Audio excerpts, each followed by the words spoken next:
Oklahoma's #1 high school streaming service, Squirtle.tv. Find out more at squirtle.com/stream.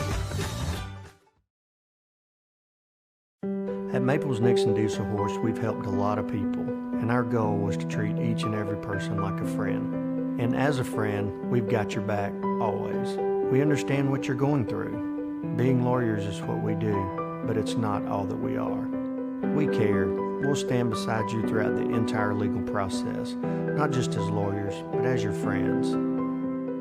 We are Maples Nixon Diesel Horse, and we are here to help.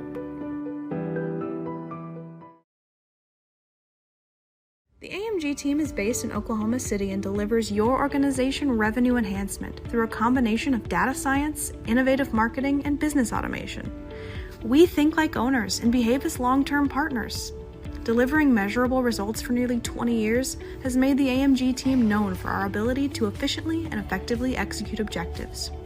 We're ready to help raise your organization to a higher level of success, so visit us today at theamgteam.com.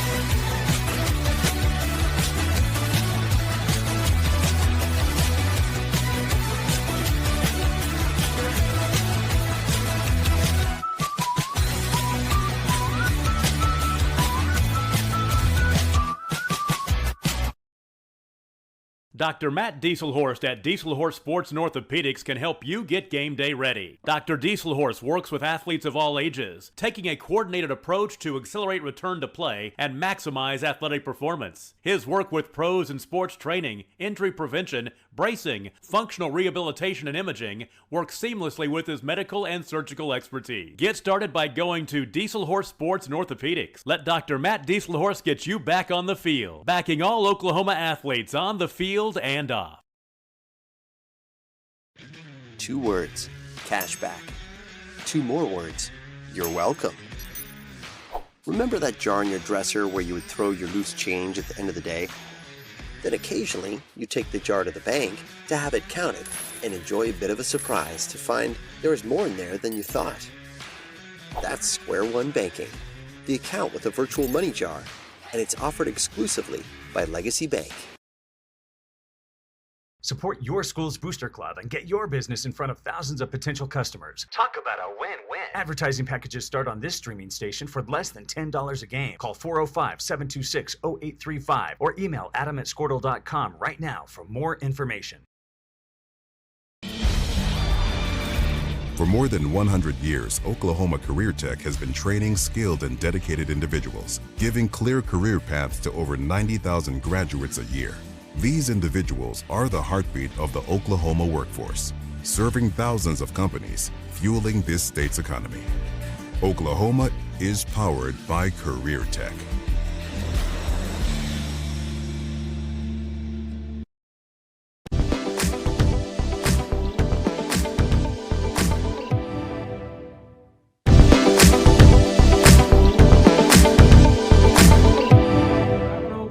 Here for the pregame show rolling into week 4 here on HintonComets.tv. I am joined once again by head coach of the Comets football team, Grant Potter. So nice for you to spend some time with me this morning. Absolutely. And, last week, of course, got a third win on that Friday against Tennessee at home, a team that beat them last season, but rallied back this week, played really good. Can you talk a little bit about that game? Yeah, we knew Tennessee would be a tough opponent, well-coached team, a lot of good athletes on that team, and so we knew it was going to be a challenge for sure, and our biggest challenge that we had faced so far in the season. So was really happy with how we came out. We got a defensive stop, and then first play out the gate, we go 58 yards for a touchdown, and so you go, okay, that's a good way to start. And then, along the way, kind of hit some bumps in the road and had to overcome a few things as we went through. So, I was proud of the resolve our kids showed as Hennessy kept hanging around as a good team will, and we look at it as something that, like we tell the kids, we're trying to prepare for week 7, 8, 9, 10, and so the test now is good for later. So, things we want to clean up. We felt like we we did some good things. You know, when you look at, they scored 21 points on us, and you kind of go, oh man, we should have played better defensively. Well, we turned the ball over on the 20, so they gave them a short field. Yeah. We fell asleep, and they got us on a trick play, and they got us on a kickoff return. So our defense played well. It just, it doesn't always show in the score. But I thought our kids did a great job of responding when things didn't go our way. We give up that trick play for a touchdown, and that could be a deal that really messes with your psyche and gets your kids' heads down, but they kept playing. We got a big 4th down stop, and then we were able to drive down, and one of those crucial kind of check your gut, how tough are you kind of drives, and we drive down and score, which should have put the game away, gave us a 27-13 lead or 27-14, and that's one where you go, okay, we should have this put away. There's a minute and a half left, and unfortunately we didn't do a very good job on kickoff coverage, and we gave up a touchdown on that. And again, another time when the kids could have just been done, or oh no, what's going to happen? We're going to lose, and instead, we have a freshman, Oakley Pratt, step up, recover the onside kick, and there we go. We're able to put the game away at that point. But I love the resolve, love the fight that the kids had, and that they didn't get their heads down and start pouting or feeling sorry for themselves. They just kept playing. And like I've been saying, we've got really good kids, really high character kids, and so I think it showed. And I think those are the kind of wins that later in the season, hopefully they help you when you're in another close game. Yeah, and you talked about that. A good point that I thought is, really Hennessy, just to stay in that game, had to go to the well and pull out a lot of things out of the bag. They had to do some different things on special teams, try to recover the ball. They went with that. I think it was a reverse pass. The play you're talking about, when we used the Seth Spady back in the day. Yeah, for sure. Try to do things to swing momentum in their favor, but really that was what it took just for them to hang in that game. And Comets, they faced the adversity well. So now we roll into this week against Carnegie. We're starting a little road trip now. We've been home for a couple weeks. Now we get to go on the road for 2 weeks. What are your expectations rolling into Carnegie, and what should fans be looking forward to tonight as they watch on HintonComets.tv? Yeah, well, so, for us, Carnegie is a team that they're now coached by Coach Watson, who I know really well. Coach Watson was at Texoma my first year, and then when they beat us pretty badly, and unfortunately, so he whipped us pretty good that night, and then he's been with Tonga the last 2 years, and so now he's moved over to Carnegie. So he and I have become good friends. We're familiar with each other, so we're going to face a well-coached team, and he's in the process of building Carnegie up, and I think he's going to do a great job over there. He's got athletic kids, and they're going to play hard. They got some kids that can really do some things that can scare you. Their quarterback, number 15, really elusive kid, got some varsity playing time as a freshman at Anadarko last year. Okay. So now he's a sophomore, and he's back over at Carnegie, and he's a good player. He can move, he can scramble. So he's a threat. If he's got the ball, he's a threat to get loose and do some things to you. Their best player, number 1, wide receiver. He's a good sized kid, and he's big, he can run, he's fast, and so we know we're gonna have our hands full with him when he's on the offensive side of the ball out of receiver. Then a couple other guys that stuck out. Number 7, who played some receiver for him and did some things for him as a safety. So they're athletic, and that's one of the things we're going to have to look for is, can we win battles up front and try to get pressure on their quarterback, and then when you flip it over for us, can we keep our run game going and then try to improve our passing game? Yeah. That's a big thing for us is, we're working on it every week. We're spending lots and lots of time on just trying to improve and trying to get better. Got a lot of guys in a lot of new places who are trying to learn how to play positions, So we're trying to evolve that. So that's something we're looking to do this week in another non-district game is just get better at the things we need to for later in the season. But I think you're going to see 2 teams go at it hard, play really, really tough football. And, like I said, Carnegie's athletic. So we're going to have to work really hard to keep them in front of us and not let us beat us, let them beat us with the deep ball and, stop the run and run the ball. That's kind of our key is take care of the ball, run the ball, and stop the run is kind of how we look at things. But, good team. And so we're looking to just try to keep this thing going. Mm-hmm. And you might have answered, you kind of alluded to this and might answer my next question for me. But, with this week being the last week before we start district play, correct on that one? Yes. I was going to ask you, what specific area are you looking for in tonight's game that you might say, hey, this is the area where I really want us to excel or to make some strides so that next week when we go into district play, this isn't a problem for us? Right. You alluded to the passing game. Is that kind of the area where you know, making strides in that? Yeah, offensively we need to get better in the passing game, be more efficient there. We know we're not a team that's going to throw the ball 30, 40 times a game. It's just not who we are. It's not our DNA, and that's fine. But we need to be efficient when we do throw and complete some passes and keep people honest and spread the ball out a little bit more. And, it would kind of lighten the box and make it easier on our run game. So we need to get better there. Defensively, we need to get better on the back end and covering the pass. We've blown some coverages and done some things that, we know we can do better.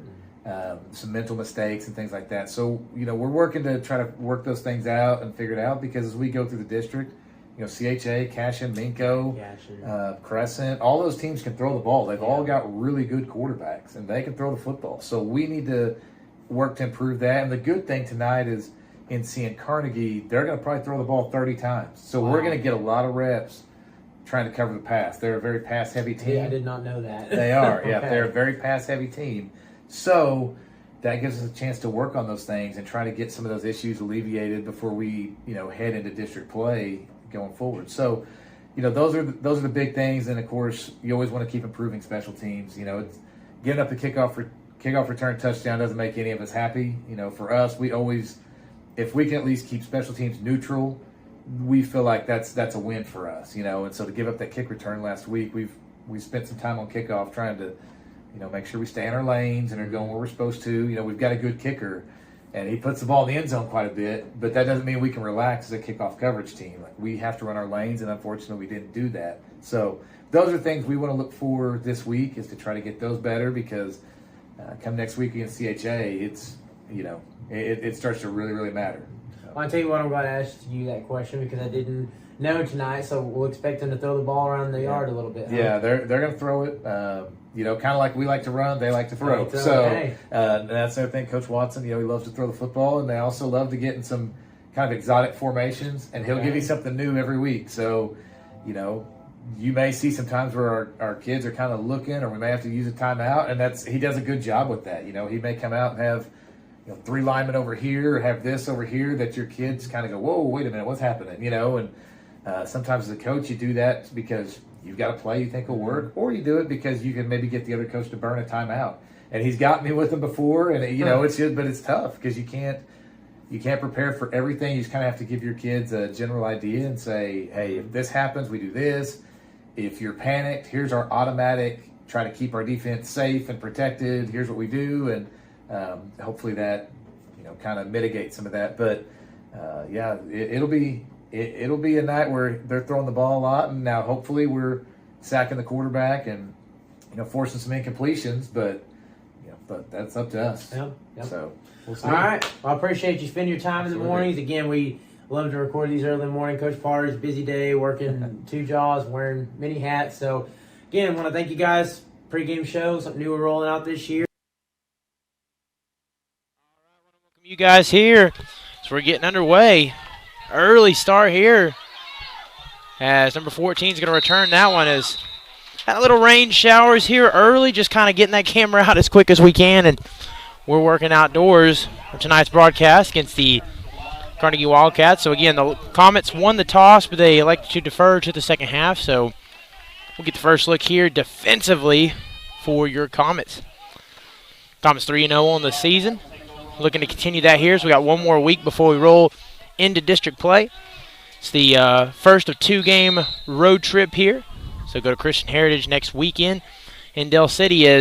Not a good way to start there. It's going to be a 5-yarder, and so it'll be a shorter down distance for the Wildcats to start this first play.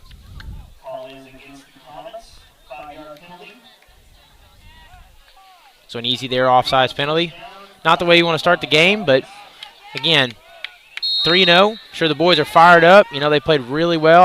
I would say they've even played above expectations so far as a drop back in coverage there. 4 down linemen, 3 linebackers, just kind of that standard coverage. Can Jake Wright get to him? He brings him to the boundary there and out of bounds for a gain of maybe 2 on the play. So good job on the pursuit there. Nice fundamentals, playing their gaps, and I tell you what, Jake Wright's got really good crossfield speed. You know, you could definitely tell this linebacker group right now who the leader is, and that is Jake Wright, just playing that Mike spot, and did a really good job of getting there and kind of making the assisted tackle on the end of the play. It's a pretty good linebacker group. It's got Crease Douglas in there as well and Deuce Tripp. And so here we go, 2nd down and 4. As it looks like they're in a pistol look here, a 2-by-1. Snap, or excuse me, 2-by-2. As he'll roll out left, evade some pressure. And the ball's out. I don't see anything falling. Number 55 saves the day for the Wildcats. As that one was close, as he kind of scouted out to the left side of the field, and as he was brought down, that ball just kind of squirmed out. Good job there by number 55. Good awareness to fall on that ball late and save it. So, again, you got a 3rd down and short. Last thing you want to do in this field position is cough it up and give a ball of possession to the other team. And, you know, Coach Potter will tell you one of their main keys to winning the game, being successful, as you guys probably saw in our pregame show, is number 1, time possession, and number 2, turnovers. Those are 2 of the most important things.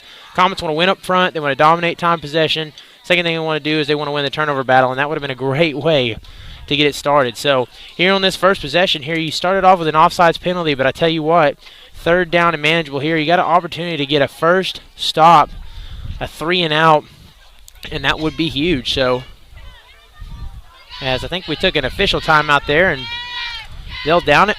White Hat will roll the clock, and we'll keep this drive going. 11:22 in the first, just underway for those of you that have just tuned in here on HintonComets.tv, and we'll see the look offensively. So Craig Head on the opposite side.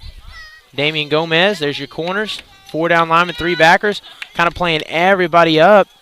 And he's just going to keep it this time. Finds a gap, scurries around. He'll have enough for the first and more. Good use of the feet there from the quarterback, as it's just a design keeper play, and good read there. Is, you know, you just got to find your gap and move. You know, run downhill. You need 4 yards on that play. You don't have the time to just sit there and dance around. So good job, hit the hole, go forward, and made a few extra yards out of it. So moving the sticks there, 1st and 10. So they got that ball on about the 30-yard line. As the sun wanting to come out here, we have been playing games with the camera here.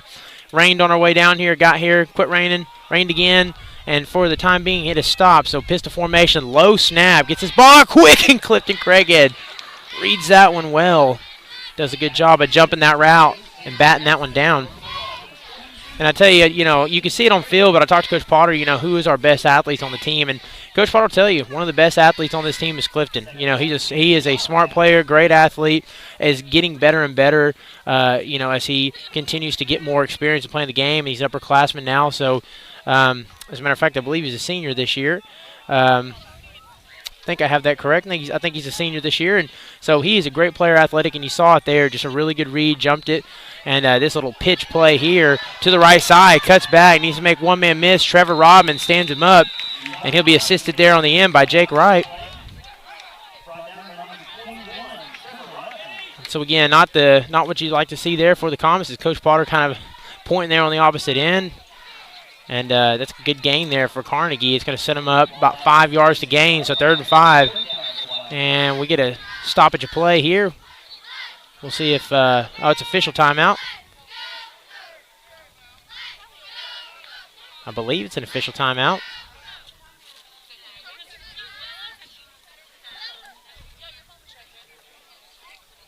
As we'll stay kind of right here on HintonComets.tv as that sun starting to glare out now. Just want to kind of let everybody know what's going on while we take this quick break. Got a lot of good stuff going. Of course, told you guys we got the start of a 2-game road trip. So playing here at Carnegie, and then next Friday going to be at Dell City. They'll be playing Christian Heritage. So that's going on. We got regionals coming up in softball. I tell you what, I'm so proud of the girls. They did a great job Tuesday against Hobart. Had the district play on the line, trying to win for first so they could host at home. And tell you what, not only did they have to win, but they had to cover the point differential, and they did with a 9-0 win on Tuesday. So playoffs will start for them Thursday, and we're excited here. Cheer's going to be performing tomorrow at Stroud for regionals. So a lot going on here. Shotgun set. Got a bunch formation to the left. Maybe a screen, maybe some kind of design screen where you get that ball out quick and get blockers downfield. I always think of that when I see those tight formations to the left, and that's exactly what they're going to do, get this ball out quick and head out downfield. And good tackle there by Clifton Craighead. Is no extra yards there. No yak there as Clifton will make sure of that. Good wrap up, good bringing him down. So it'll be 4th down and about 4. And I tell you what, that was I'm not very football savvy, so anytime I can have a Tony Romo moment, that is it's a lot of fun. So 4th down and 3, and I believe they're bringing the punt team out. And probably a smart decision there. So again, we're going to see the electrifying special teams here. Deuce Tripp back to return the kick. And we'll get the first look at the Comets offense Trevor Rodman back to receive. I almost for a second saw that number and I was thinking, why wasn't Trevor back there? But he is, and so that punt is up. It's going to bounce at about the 39-yard line. And they're just going to kill it right there, the 37-yard line, give or take. And that's where the Comets are going to start their first drive. Don't go anywhere. We'll take a quick break and be right back here in just a moment on HintonComets.tv.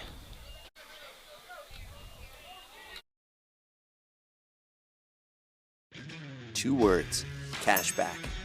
Two more words, you're welcome. Remember that jar in your dresser where you would throw your loose change at the end of the day? Then occasionally, you take the jar to the bank to have it counted and enjoy a bit of a surprise to find there is more in there. But I tell you what, just as quick as I could take a break, the Comets wanted to waste no time getting out here, and you love it. Coming out here real quick, shotgun set, give it to Rodman. Rodman finds a gap, cuts back inside. That's a gain of about 9. On 1st down, so good carry. And again, you're going to see a lot of that. As you know, talked to Coach Potter in pregame. He says Carnegie loves to throw the ball. They love to sling it around the yard. But you know, the Hinton Comets, we know what their bread and butter is, and that is running the football, pounding the rock. So they came out the gate, and that's exactly what you want to do. You want to be gaining 3, 4, 5 yards a carry. If you do that, you're going to set yourself up to where you can have some long drives throughout the course of the evening and really chew up that clock. So good coming out the gate here as they'll give the ball right back to Rodman. Big gap here and a nice block, and we're off to the races here.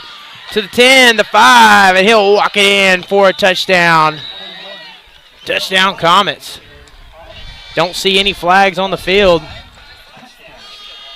And just like that, 2 plays. Trevor Rodman, as he'll go about 63 yards on the ground between those 2 carries, and it's a 6-0 lead for your Comets.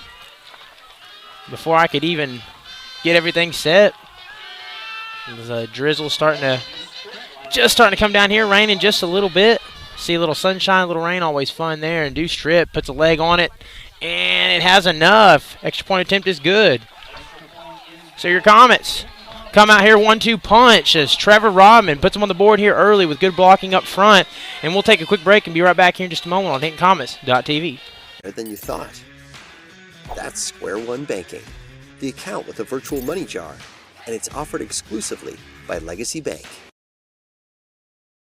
Support your school's booster club and get your business in front of thousands of potential customers. Talk about a win-win. Advertising packages start on this streaming station for less than $10 a game. Call 405-726-0835 or email adam@squirtle.com right now for more information. For more than 100 years, Oklahoma Career Tech has been training skilled and dedicated individuals, giving clear career paths to over 90,000 graduates a year. These individuals are the heartbeat of the Oklahoma workforce, serving thousands of companies, fueling this state's economy.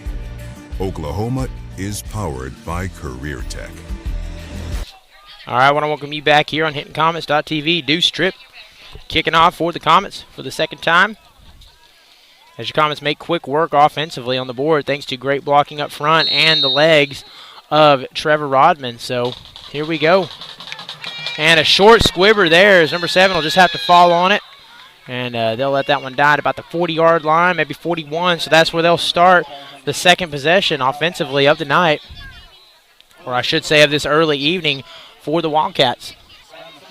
As again, just came up a little bit short last time. Comets got a pretty good stop. They converted 1 down, and that was about it. They stood them up at about midfield, so we'll see if they can do it again. As we said earlier, Carnegie, first 10 plays or so, most teams are scripted as they were pass heavy on that first drive, and Coach Potter says that's what they like to do, so we'll see if they elect to continue to do so, as looks like they're coming out here in a pistol look.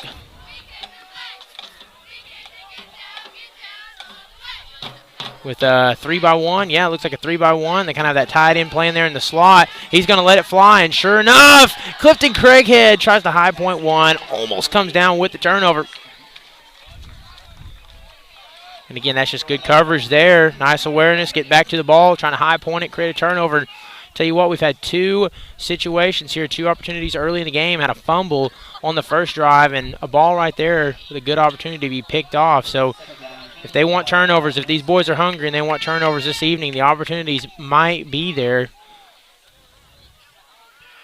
especially for a team that likes to sling it around. If the Comets can get good pressure up front and create some pressure opportunities, get some pressures, as they'll snap it here, and there's the pressure as he lays a big hit. It's going to be a flag for a late hit more than likely. So either way, going to get a fresh set of downs. Nice wrap up there by Deuce Tripp.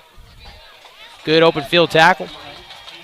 And I think they're going to get him for a late hit. Had a pair of Comets flying in on there. And again, you know, I think, you know, if you're going for the head or you're targeting, it's a little different situation. But in that situation, man, you know, you love to see it. You want the quarterback to feel pressure.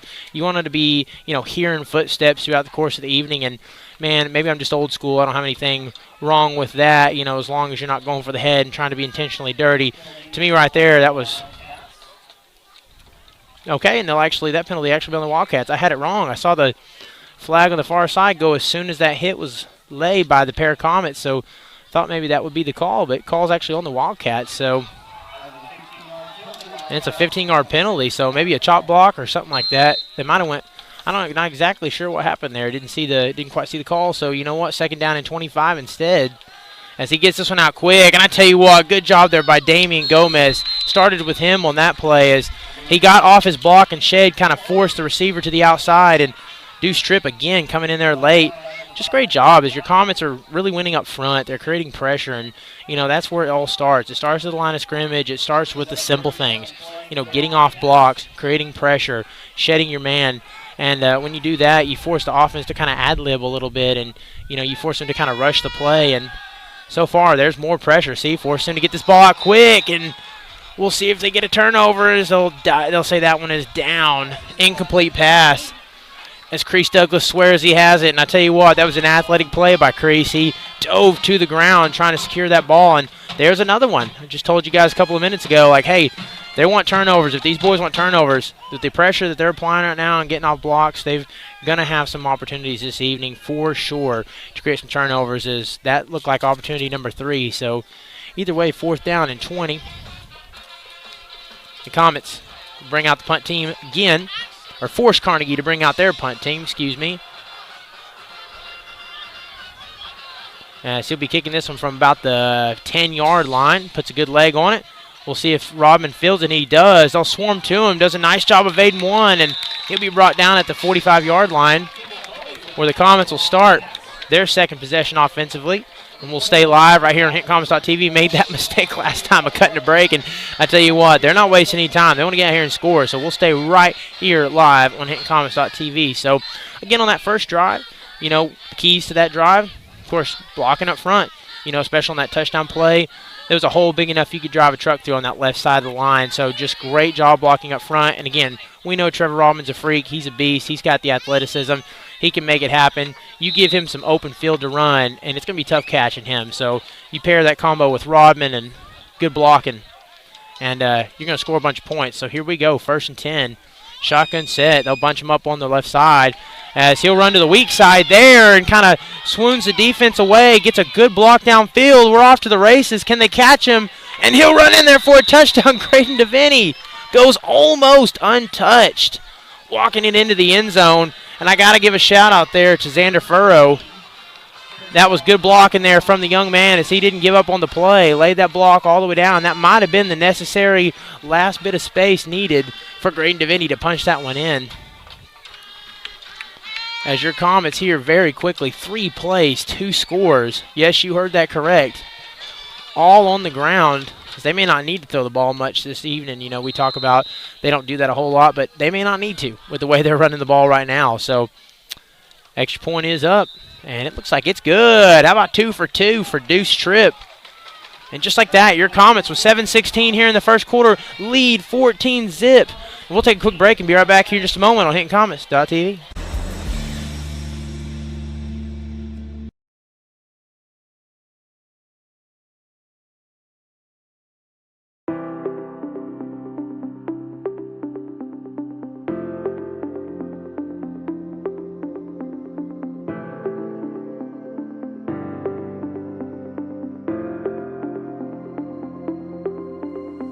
it time for your school or business to purchase a new phone system? Give the experts at Versatile Networks a call. In most cases, we can provide a phone system with brand new phones for less than your current monthly bill. Call us for a free quote today.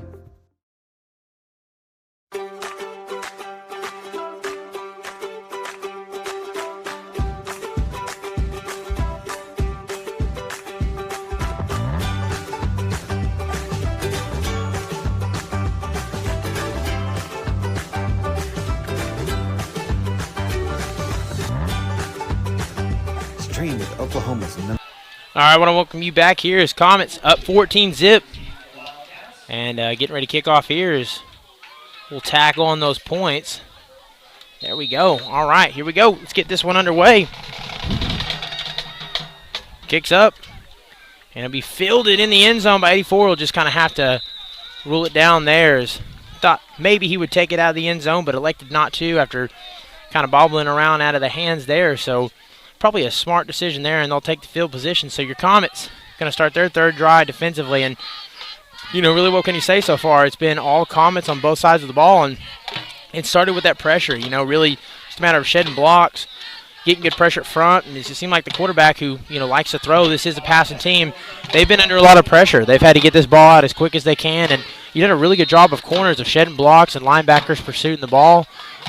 Really all around just a great start. Just kind of playing that base 4-3, 4 down linemen, 3 down backers. As he'll punch a gap that time straight up the middle for a gain of 4. That may be what Carnegie has to do a little bit this evening is, hey, we've tried running the ball, we've tried screen passes, we've tried going over the middle, and, so far the Comets are telling us, hey, we're going to dare you to beat us running the ball. We're going to dare you to beat us up the middle. We want you to try to, be stronger than us at the line of scrimmage. And Carnegie might just have to take their bet on it. Right now things aren't working that well through the passing game. And you need to have a drive as he gets this one out quick. And, again, just no blockers downfield. Nice job there by Jake Wright. But, on that design, you've got Jake Wright and Deuce Tripp sitting right there.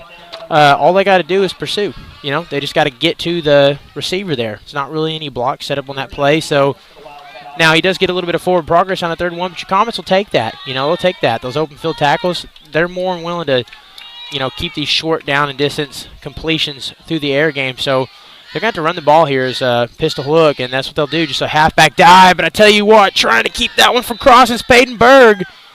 And we'll see what the line judge says. Looked to me like he was about a half a yard short.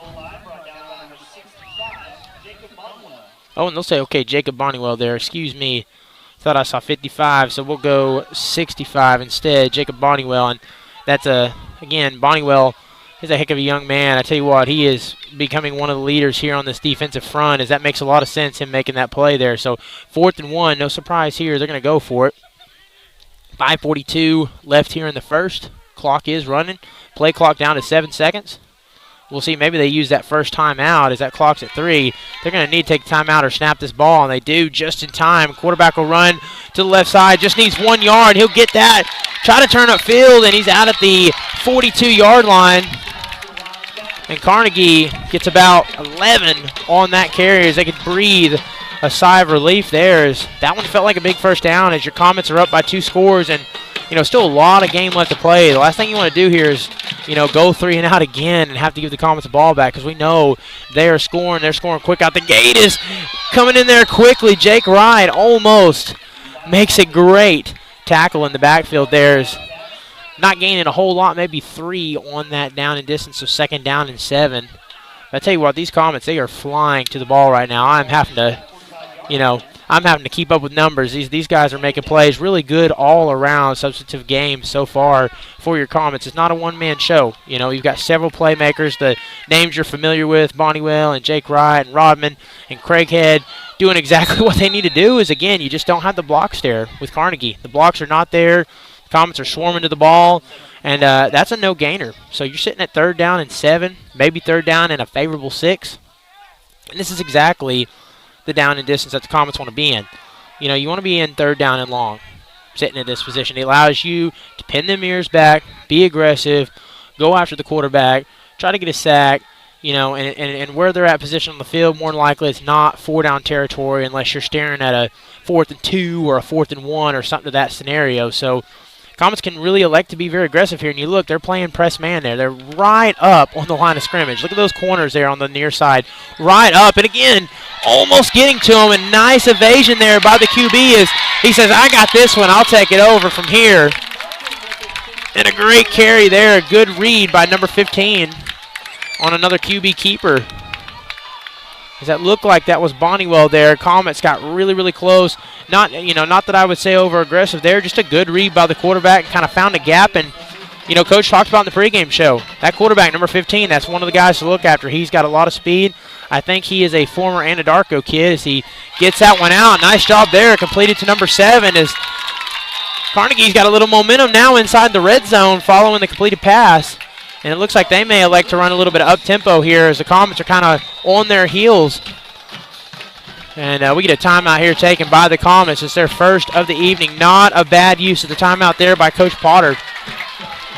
As again, for the first time this evening with 3:45 in the first, Carnegie really making some progress down the field. And tell you what, it's been mostly the work of that quarterback, Like we said in the pregame show, I think he's from Anadarko. So, I know Anadarko is in a little different spot than they've been in years past, but I tell you what, they have pumped out, as a Chickasha kid, we've seen those games, Anadarko, Chickasha, they have pumped out some really, really good athletes, some great football players. They've had some great teams in the past, so, again, that's enough to, just knowing he's from Anadarko, playing in the small town of Carnegie is enough to make you perk your ears up a bit, and he's definitely got athleticism. He's got good wheels, and you saw it there, on that play that they desperately needed in 3rd and long. And so now they got themselves in a position where sitting here in the red zone, as the Comets lead 14-zip, you almost have to say you definitely need points on this drive for Carnegie. This is not a drive where you can elect to have a turnover on downs. You've got to come out here. If you're going to be fighting tonight, you've got to put points on the board and show them that, hey, we're not going to let the Hinton Comets just come in and just mow us down. And you got to do that by getting points on this drive. So here we go, 1st and 10. Or 1st and goal, might as well say. As he'll just kind of keep it there and shovels it out. Little toss play. And is in for the touchdown. That's just a little lateral toss. As again, a legal play for sure. And nice toss there as, again, the quarterback just kind of had to read that, had a pair of defenders come down, and that's exactly what you want to do. You want to sell that QB run. You want to bring the pair of defenders in, and then when you do, you got to toss that ball, and you got to get it out quick, and you got to be precise with the toss because that's a play that could always end up in a disaster. So, that's one that could end up in a turnover if it's not executed right, or, a situation where you're getting your quarterback lit up in the open field. So, good execution there, and Carnegie absolutely needed that one. So, they bring this down to a 1-score game, and the extra point is up, and it's a little bit short, to put it nicely. Not sure if he just kind of got on top of the ball or Comets kind of swarmed to that one late. So either way, nice drive there by Carnegie. But your Comets still leading 14-6. As we'll take a quick break and be right back here in just a moment on HintonComets.tv. One high school streaming service, Squirtle.tv. Find out more at Squirtle.com/stream. At Maples Nixon Diesel Horse, we've helped a lot of people, and our goal was to treat each and every person like a friend. And as a friend, we've got your back, always. We understand what you're going through. Being lawyers is what we do, but it's not all that we are. We care. We'll stand beside you throughout the entire legal process, not just as lawyers, but as your friends. We are Maples Nixon Diesel Horse, and we are here to help. The AMG team is based in Oklahoma City and delivers your organization revenue enhancement through a combination of data science, innovative marketing, and business automation. All right, so here we go. Fasten your seatbelts. We're in for a good one so far. A lot of offense. 3 scores combined from the two teams so far. Comets leading 14-6. Last 2 drives, you had a QB keeper, design keeper play from Graydon DeVinny as he was off to the races. So that's your second score. And then, of course, the running play from Trevor Rodman for the first score of the game. So a lot of fun here. So here we go. We'll kick this one off. Comets going to get their 3rd look offensively here. Special teams running this one out. Damian Gomez finds a gap. He bounces to the outside. We're going to have good field position to start this one. Inside the 40, down at the 35-yard line. And what a great way to start this drive for the Comets. And Damian Gomez, an underrated athlete, really a good all-around athlete, great soccer player, great football player. And, he's young. He's going to, as he continues to get a little bit older, and he's going to continue to get faster. He's going to put on some more size. And I'll tell you what, he's impressed me. I'm surprised at the number of snaps he's getting. I'm surprised at the plays he's made so far through 4 weeks. He's really been a pivotal player. He's been very essential to this team, and he's done a great job really in all areas of the game. So, and that play right there, busting that one open, with the ball on about the 36, 37 maybe yard line. Comets are in really great field position here. And for Carnegie, defensively, you got to get a stop with 3:26 here in the first quarter. You got to get a stop. You got to breathe a little life into this defense, whether that's a big play in the backfield or get yourself in a second long or third long. You got to do something. And tell you what, that's a tackle. Great job there by Rodman, as he'll turn that one to a big gainer. But, that's exactly the play I'm talking about from Rodman. Great play, great athleticism. But if you're Carnegie, there was an opportunity. You had an open field tackle. You need to make that. Next thing you know, you're staring at a 2nd down and 13 instead of a 1st and goal, or a 1st down inside the 20. Just those little plays right there. If Carnegie could turn 1 or 2 of those, you breathe a little life into your defense and give them an opportunity. As the Carnegie band over here is getting nice and loud. I like that. But they just haven't done that yet. It's been really all Comets offensively, and we got a lot of talent. We got a lot of playmakers, got a lot of athletes on this team. So I'm up here talking. That's easier said than done. They're going heavy set, really jumbo package on that line of scrimmage. He just soars up the middle. I'd say a good stop there by Carnegie. Maybe a gain of 1 if we're being generous. So 2nd down and 9. And again, if you're Carnegie there, they're going jumbo set. I'm going to load them up at the line of scrimmage. I'm going to stack the box because more than likely they're going to the well there. They're going to run the ball. And if they beat me over the top, then, hey, Coach Potter dialed them up good, and they beat them over the top because Jumbo said, I'm stacking the line of scrimmage, I'm stacking the box, and that's exactly what they did. And they just kind of did a good job of plugging gaps there and getting the 1st down stop. And they need another one of those. So as a design QB keeper here, and I tell you what, great job there by number 55. And I tell you what, that was all one man right there. Is not only did he break his tackle and kind of blow that play up from the start, but then he kind of came back up from the ground and finished with the tackle. So not only a great job there blowing that one up, but great pursuit, not just giving up once you get down to the ground. The play is over when the whistle blows. The play is not over, once you fall into the ground. So that was a one-man show right there. Great play by number 55. So your Comets here on the 3rd drive offensively, looking at something they haven't seen a lot of this evening, a 3rd down and long. So we said that, Coach Potter would like to throw the ball a little bit, so shotgun set here, 3-by-1 trips left, and they may do that as he rolls out left.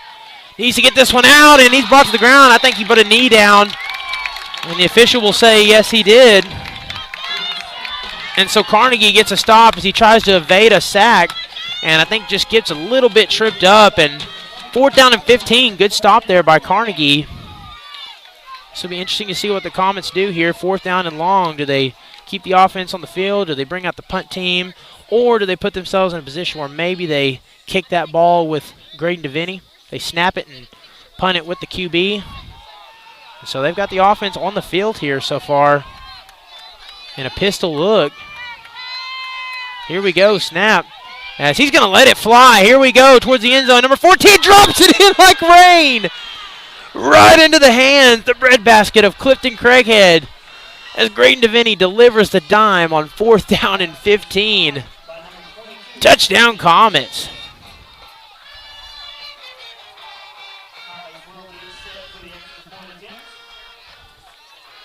And I tell you what there, great play, great throw. You really had to spot that one up well. As again, in that situation, if you're Carnegie, rule number 1, especially in 4th down and long, don't let the receiver get behind you. You got to keep everything in front of you defensively. That's the number 1 no-no. You cannot let the receiver get behind you. And that's exactly what they did. They tried to time it, coming back a little bit. You see them try to high point, create an interception, but it was a good throw. You let you let the receiver get behind you. Defense let him get behind you, and then Graydon DeVinny showing off with a great throw there, dropping dime. So your Comets answer once again, 3 drives, 3 scores as they lead 21-6. And we'll stay right here live on HintonComets.tv. Tackle on some points here. Tell you what, it's been a action-packed first quarters. We got 43 was wanting to say 4 for some reason. 43 seconds left here in the first quarter. Tell you what, it's going to be a long game. We continue to score like that. It's been a fun one. Nothing stops the clock quite like putting TDs on the board, but we love it here. It's a lot of fun to watch. And so Deuce Tripp is going to get the kickoff for the umpteenth time for the Comets. As again, Comets have 2 timeouts remaining here in the first half. Wildcats still have all 3 of theirs. As a little cloudy, little drizzle here and there, but little mist. But I'll tell you what, I think the weather has mostly died down, and that's good news for myself and the camera crew, who tonight happens to be myself. So don't have to pick that camera up and move it inside. And here we go. As he puts a leg into that one, that's going to roll at the back of the end zone. And I tell you what, Coach will take that every single time. You know, special teams, if you can put a ball, roll it out the back of the end zone, that is what they will take every single time. And I tell you, there's 2 reasons for that. Number one, you know, for as far as health, safety, things like that, put yourself in a spot where, you know, you don't get any players hurt on special teams. But most importantly, it's about field position. You know, kick one out of the back of the end zone keeps them from returning one. It keeps them from making a play that has an opportunity to shift momentum in the game. And so if you're a kicker and you can do that, you'll take it every time. And I'm so impressed with Deuce Tripp. Not only his ability to kick the point after, but just the leg he puts on the balls. I hope I didn't speak too soon with this rain. I might have just put some bad juju on this one. So as the rain is now starting to come down. Don't know where from. Hopefully Kevin Sims is not here in attendance this evening as he'll pitch that one out. Bounces to the right side. As we're going to have to, you'll have to excuse us, folks. We will not be doing this for long, but we're going to have to bounce this camera inside for just a moment. Then I promise you guys, as soon as the rain subdues, we will bring that camera right back out. So camera's going to have to go in.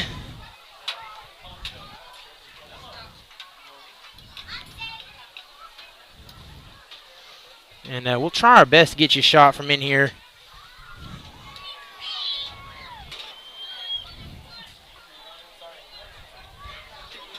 As Western Oklahoma's fun, man.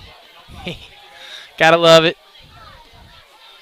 So again, we'll just kind of call it. They'll get to midfield here in just a second. Or hopefully not. Hopefully we'll get it stopped defensively. So snap, he'll hand it off. Bounces to the left side.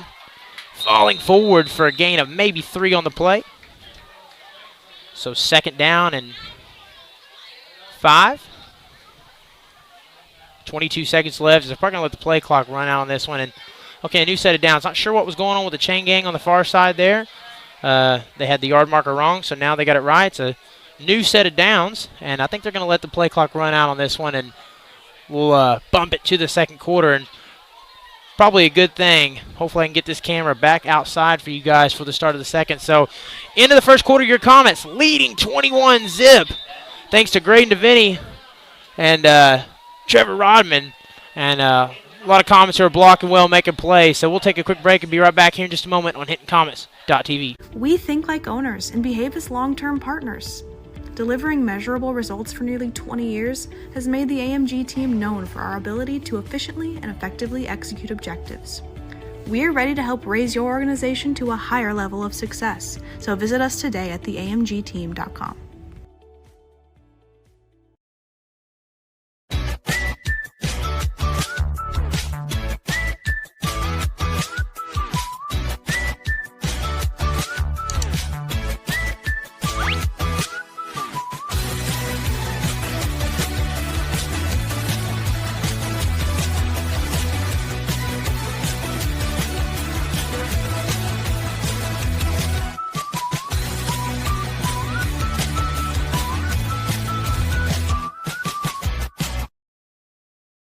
Dr. Matt Dieselhorst at Dieselhorst Sports and Orthopedics can help you get game day ready. Dr. Dieselhorst works with athletes of all ages, taking a coordinated approach to accelerate return to play and maximize athletic performance. His work with pros in sports training, injury prevention, bracing, functional rehabilitation, and imaging works seamlessly.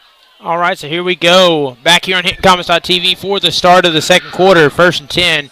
Carnegie possession.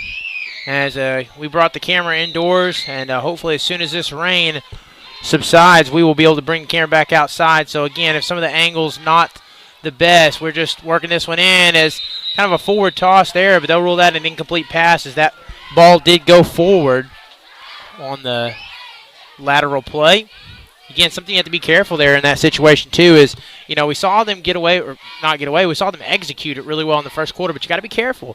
That's one that if that ball's sideways or behind, it's an opportunity for the opposing team to get a turnover, so just got to be real careful there, and it'll end up being an incomplete pass that dies in the ground. And if you're just joining us here in the second quarter, your Comets 21-zip. 3 possessions, 3 scores. As they're bringing the pressure, he has to get this one out quick. Is intended for number 8 there, and then Jake Wright lets him know at the end of the play, hey, man, I'm there. As, again, that ball was a little bit behind the receiver there, so kind of had to track back to it. Tough play to make. Always tough when you kind of have to stop in the middle of your route and track back to a ball. And then I think he heard the footsteps of Jake Wright to finish that one off. So nice stop there as it's 4th down and 10. I have to believe they'll bring out the punt team. Again, just a 2-possession ball game here, so there is no need for Carnegie to be overly aggressive. And if you remember on the last drive, 4th down and 15, they have shown they do have the ability to get out there and create stops defensively, so they'll punt that one up. Return there by Trevor Rodman, who's going to bounce back. And I tell you what, we might have a foot race. We do. To 40-yard line, 35. They'll chase him to the boundaries. Number 7 will push him out of bounds. And we'll see where they spot that ball. Looks like at about the 32, maybe 33-yard line, give or take.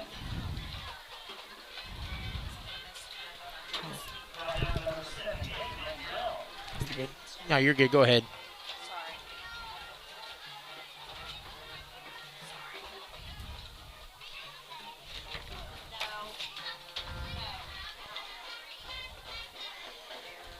All right, and as the Comets move, so do we. Until we can get this camera back outside.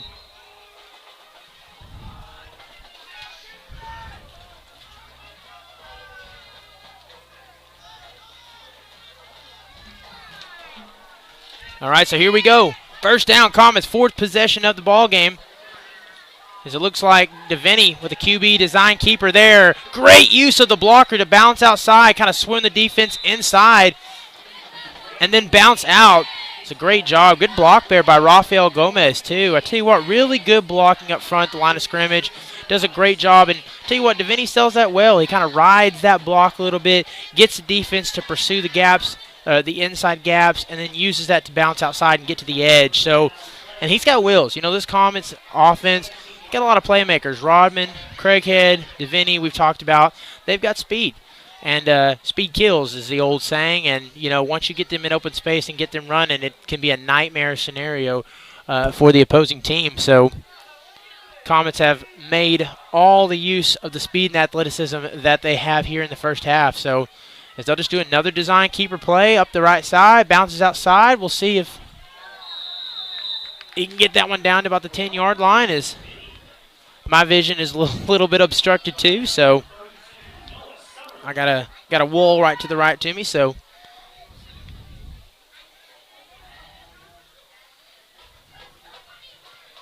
rain still continues to pour here. I think there's a 20% chance of rain. I tell you what, just from the radar, I think there might have been 2 storms in the entire state of Oklahoma, and a couple of them just happened to be in Caddo County this evening. So, of course, the luck. As here we go. 2nd and 4. Snap. He'll just give this one a deuce trip. He's going to bounce to the outside. Cuts back in. And a flag on the play, a late flag. Down inside the 5. And we'll see what the flag is.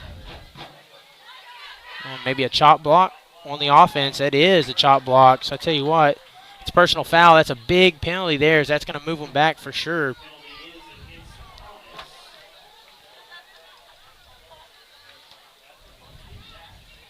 As again, a 2nd and 4 that was going to be on the 5-yard line all of a sudden turns into quite the negative play.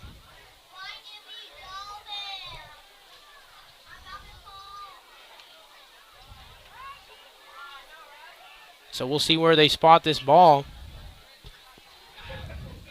And I put it on the 25-yard line. So, yeah, big penalty there as they'll march them back. So, again, that might change the look offensively here a little bit. You've been running the ball with success, but now you're kind of pinned deep a little bit. Remember Graydon DeVinny did show on that last drive, even second down and long. Maybe you call a play here to get yourself in 3rd and 10, 3rd and 9, somewhere in that. Try to get 5, 7 and back. Get yourself in 3rd and manageable.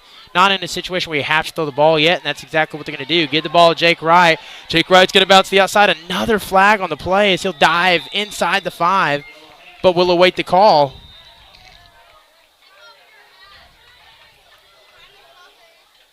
And we'll see if this one's on the offense, and if it is, another killer penalty. Usually holding penalties on these kind of plays, and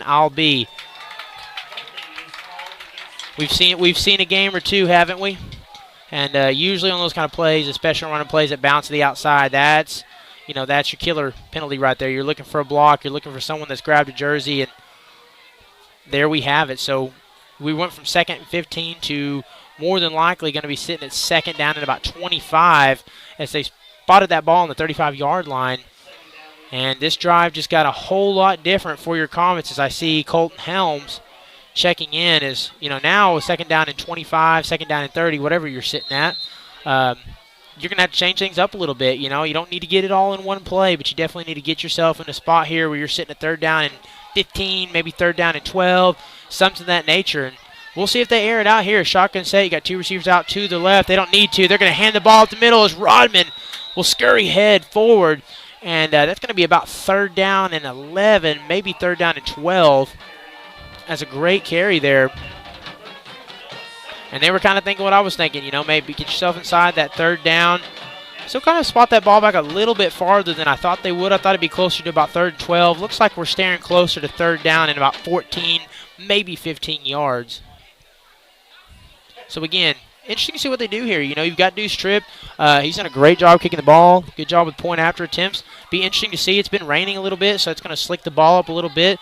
Would they try to take the field goal here, or would they just go for it, 4-down territory on where the ball is? As he'll roll outside, he's going to let it fling, and a little bit too high. Is that ball intended for Colton Helms? And that ball just a little bit more zip on it than what they needed. And I tell you what, the cornerback there on the near side almost came up with the turnover. So Comets get a little stroke of good fortune. As that ball just a little bit too high, but I like the aggression there. I like going for that. Coach Potter told us in the pregame one of the things they wanted to do this evening is, hey, we want to throw the ball a little bit more. We know that is not the key to us for winning games, but we want to show that we have that ability because we're going to be playing teams throughout the season. We're going to be playing Cashin. We're going to be playing Minko. We're going to be playing these teams in our district that can air the ball out. And there may come a time where we're going to need to be able to go to the well, and we're going to need to be able to do that, show that we have that ability in our offense. So I like the aggression. I like that they're doing this. And here we go, 4th down. As he's looking downfield, will he take it and run off with it? He is. He's just going to kind of elect to make it happen on his own, and it'll be a turnover on downs. As that's a good stop there, a gain of 10, but Carnegie got what they wanted on that one. That was a turnover on downs. So I think that was a designed passing play, and Graydon kind of looked downfield, didn't see anything that he liked, so he just kind of took it off and showing off the wheels a little bit and running downfield and see if he couldn't make anything out of it. So, and you know what? The good news is here, although he didn't come up with the points, the good decision here is you're going to be in a very deep spot for Carnegie. You're going to pin them deep here, and the Comets have 2 or 3 safeties on the season already. I think they had 2 in week 2 against Marietta. So, again, they are no stranger to the safety play, and good run there as he bounces out to the right side as that kind of gets him out of the hole following a gain of 6 yards. As we've got 9:05 left here in the second. Just kind of waiting out the rain. And we'll get this camera back outside, get you guys a better view of the game. We just kind of had to take all of our equipment and bring it indoors. As again, looks like the clouds starting to go away. And that was a good run, though. Good play to the right side. They needed that one to get them out of the hole and avoid a potential safety. So, again, nice play here. Bouncing outside. Can the Comets deliver? As they will. Jacob Bonnywell swallows that one up. Good pursuit to the ball. And I'll tell you what, Jacob Bonnywell does a great job of finishing. When you get into the clutches of Jacob Bonnywell, you're going nowhere, as that is it's a large man. Tell you what, and he lost a lot of weight. He did lose some weight last season, but tell you what, he looks like he's kind of sizing back up a little bit, and he's a great athlete. I would say one of the best all-around athletes on the team. And, again, he's kind of that leader. You had a lot. Ryan Lytle. You had a ton of players. Huxell, Strother.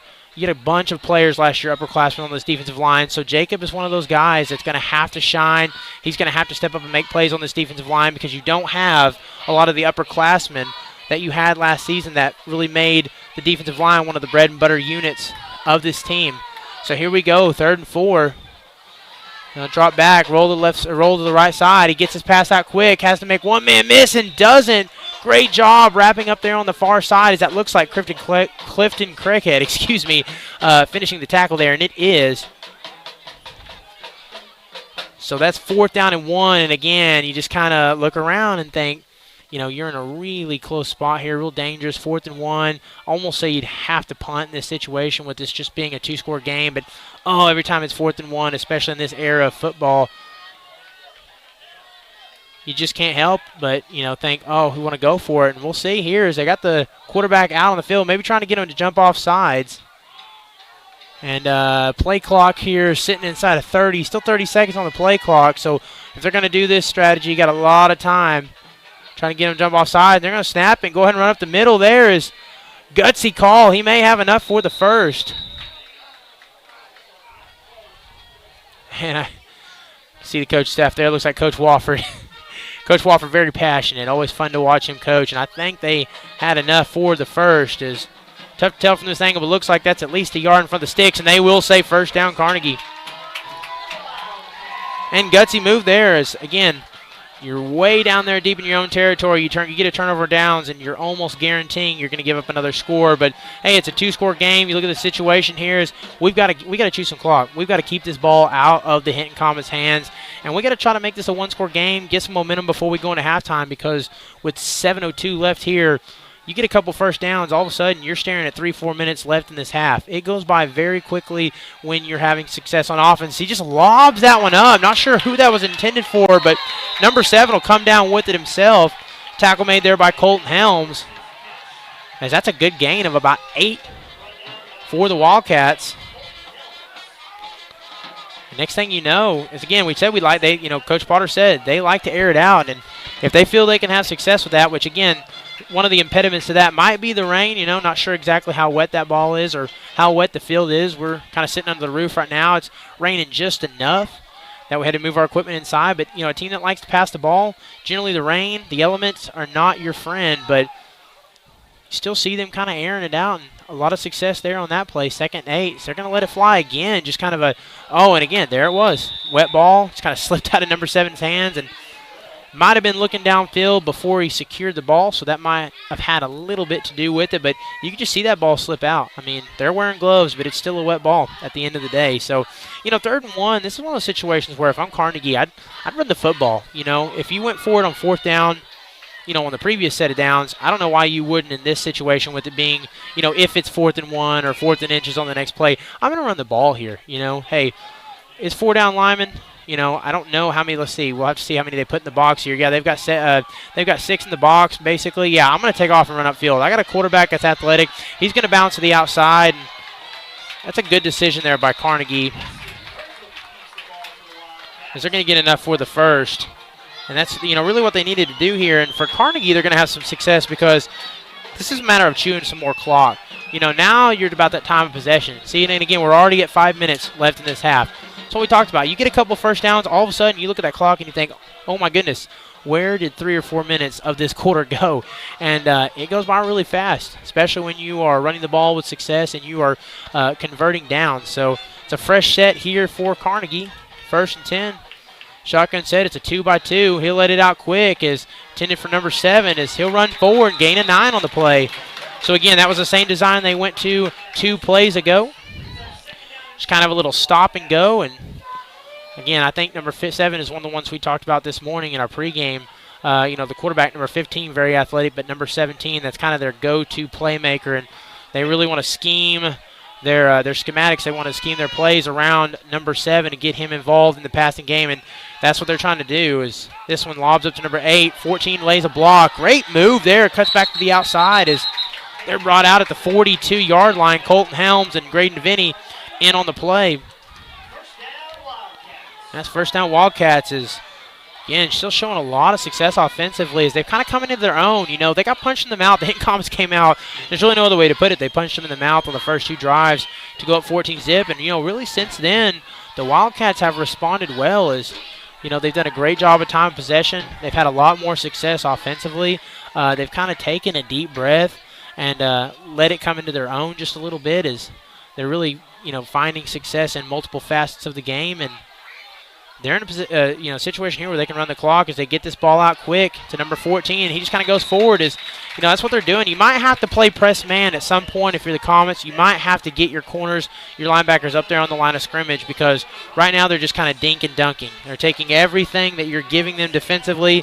You know, again, if you're going to leave them open, give them a blanket of space, they're going to take that and just turn upfield and run straight down, get their 5, 6, 7 yards of carry or per completion, and continue to do so. So at some point in time, they may have to play up defensively as we'll run this play and then see if we can't get that camera back outside. So he'll burst up the middle there. And a whole gang of Comets as both teams pack it at the line of scrimmage. And here we go. Hopefully we can move it out here and maybe the last time.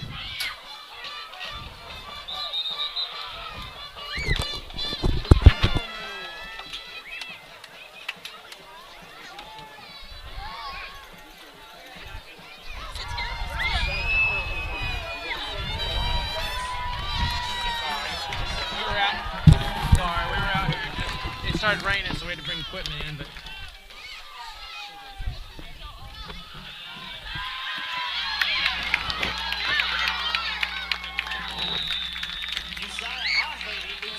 for the Wildcats, brought down by number 22, Tristan Crickhead.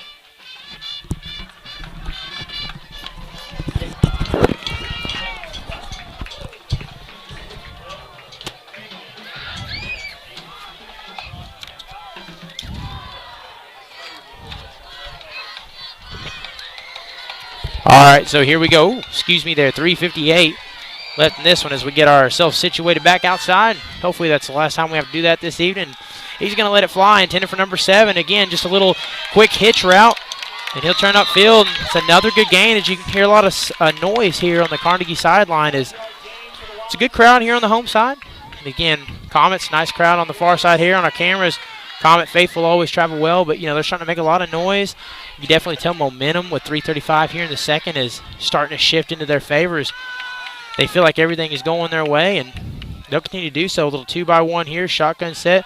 Looks to pass left side. He's going to let it fly. And that one intended for number 14 on a route to the boundary. And a nice defense there by Deviney and Helms. As he's just going to, they did a good job there, you know, defending that one. Pretty simple concept. Hey, you want to get him to the boundary, right? You want to make that play as difficult as you can to catch. So good job there staying behind him. And then the other DB just, hey, force him to the boundary, right? The toughest plays to make are when you force him to the boundary. So good defense there by the Comets. 2nd down and 5.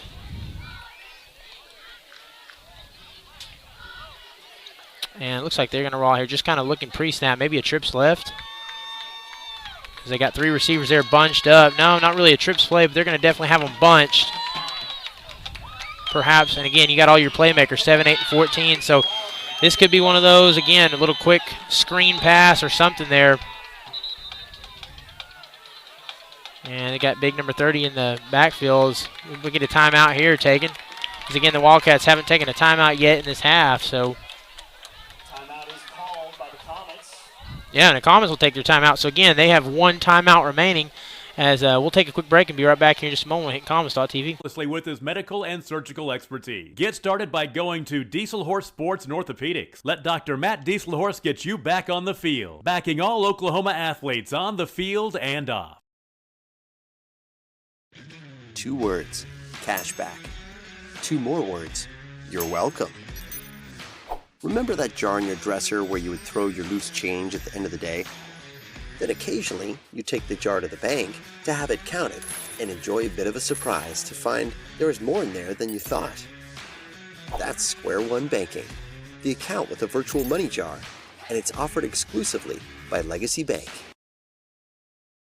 Support your school's booster club and get your business in front of thousands of potential customers. Talk about a win-win. Advertising packages start on this streaming station for less than $10 a game. Call 405-726-0835 or email adam@squirtle.com right now for more information. All right, so here we go. Coming out of the timeout, Comets, 1 timeout remaining. Wildcats still with 3 timeouts, 3:22 left here in the second. As the Wildcats down here, trailing by 2 scores down in the red zone. Having a lot of success here. It's been a long drive. They've had this ball for about 5 minutes on this possession. And you've seen a little bit of everything, but it's been mostly the short passing game. It's just kind of looking through screens, hitches, short in routes, just any way they can to kind of get their playmakers the ball in open space. It gets a little harder when you play that kind of dink and dunk offense, though, and you get down the red zone because the field shrinks a little bit, so it definitely makes things difficult as they get some good pressure there and throws it out on a seam route to number 84, the tight end. Touchdown, Carnegie.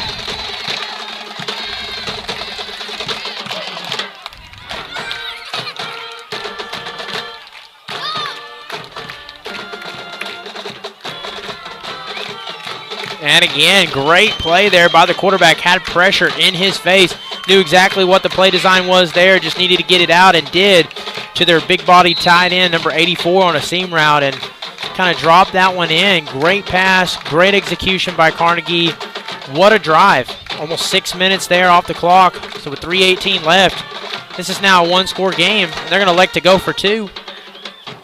Snaps here. Gets this one out quick. Is just a little miscommunication there as that ball sails high, and not sure if that was supposed to be a screen play with blockers downfield, but he kind of throws that one straight to the boundary and nothing doing. So it's a 9-point game, still a 2-possession game. Little good news for the Comets, but Carnegie puts together a great drive as it's 21-12. Don't go anywhere. We'll be right back here in just a moment on HintonComets.tv. For more than 100 years, Oklahoma Career Tech has been training skilled and dedicated individuals, giving clear career paths to over 90,000 graduates a year. These individuals are the heartbeat of the Oklahoma workforce, serving thousands of companies, fueling this state's economy. Oklahoma is powered by Career Tech.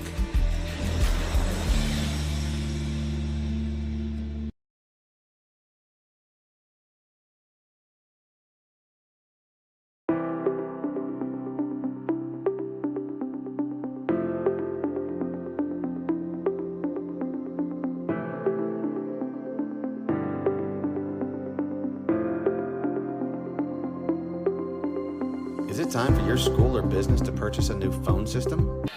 All right, so here we go. Hope you guys are fastening your seatbelts because it is 3:18 left here in the second. And tell you what, this one went from being a potential Comet blowout to all of a sudden Carnegie has made this a game with a great 6-minute drive. So here we go.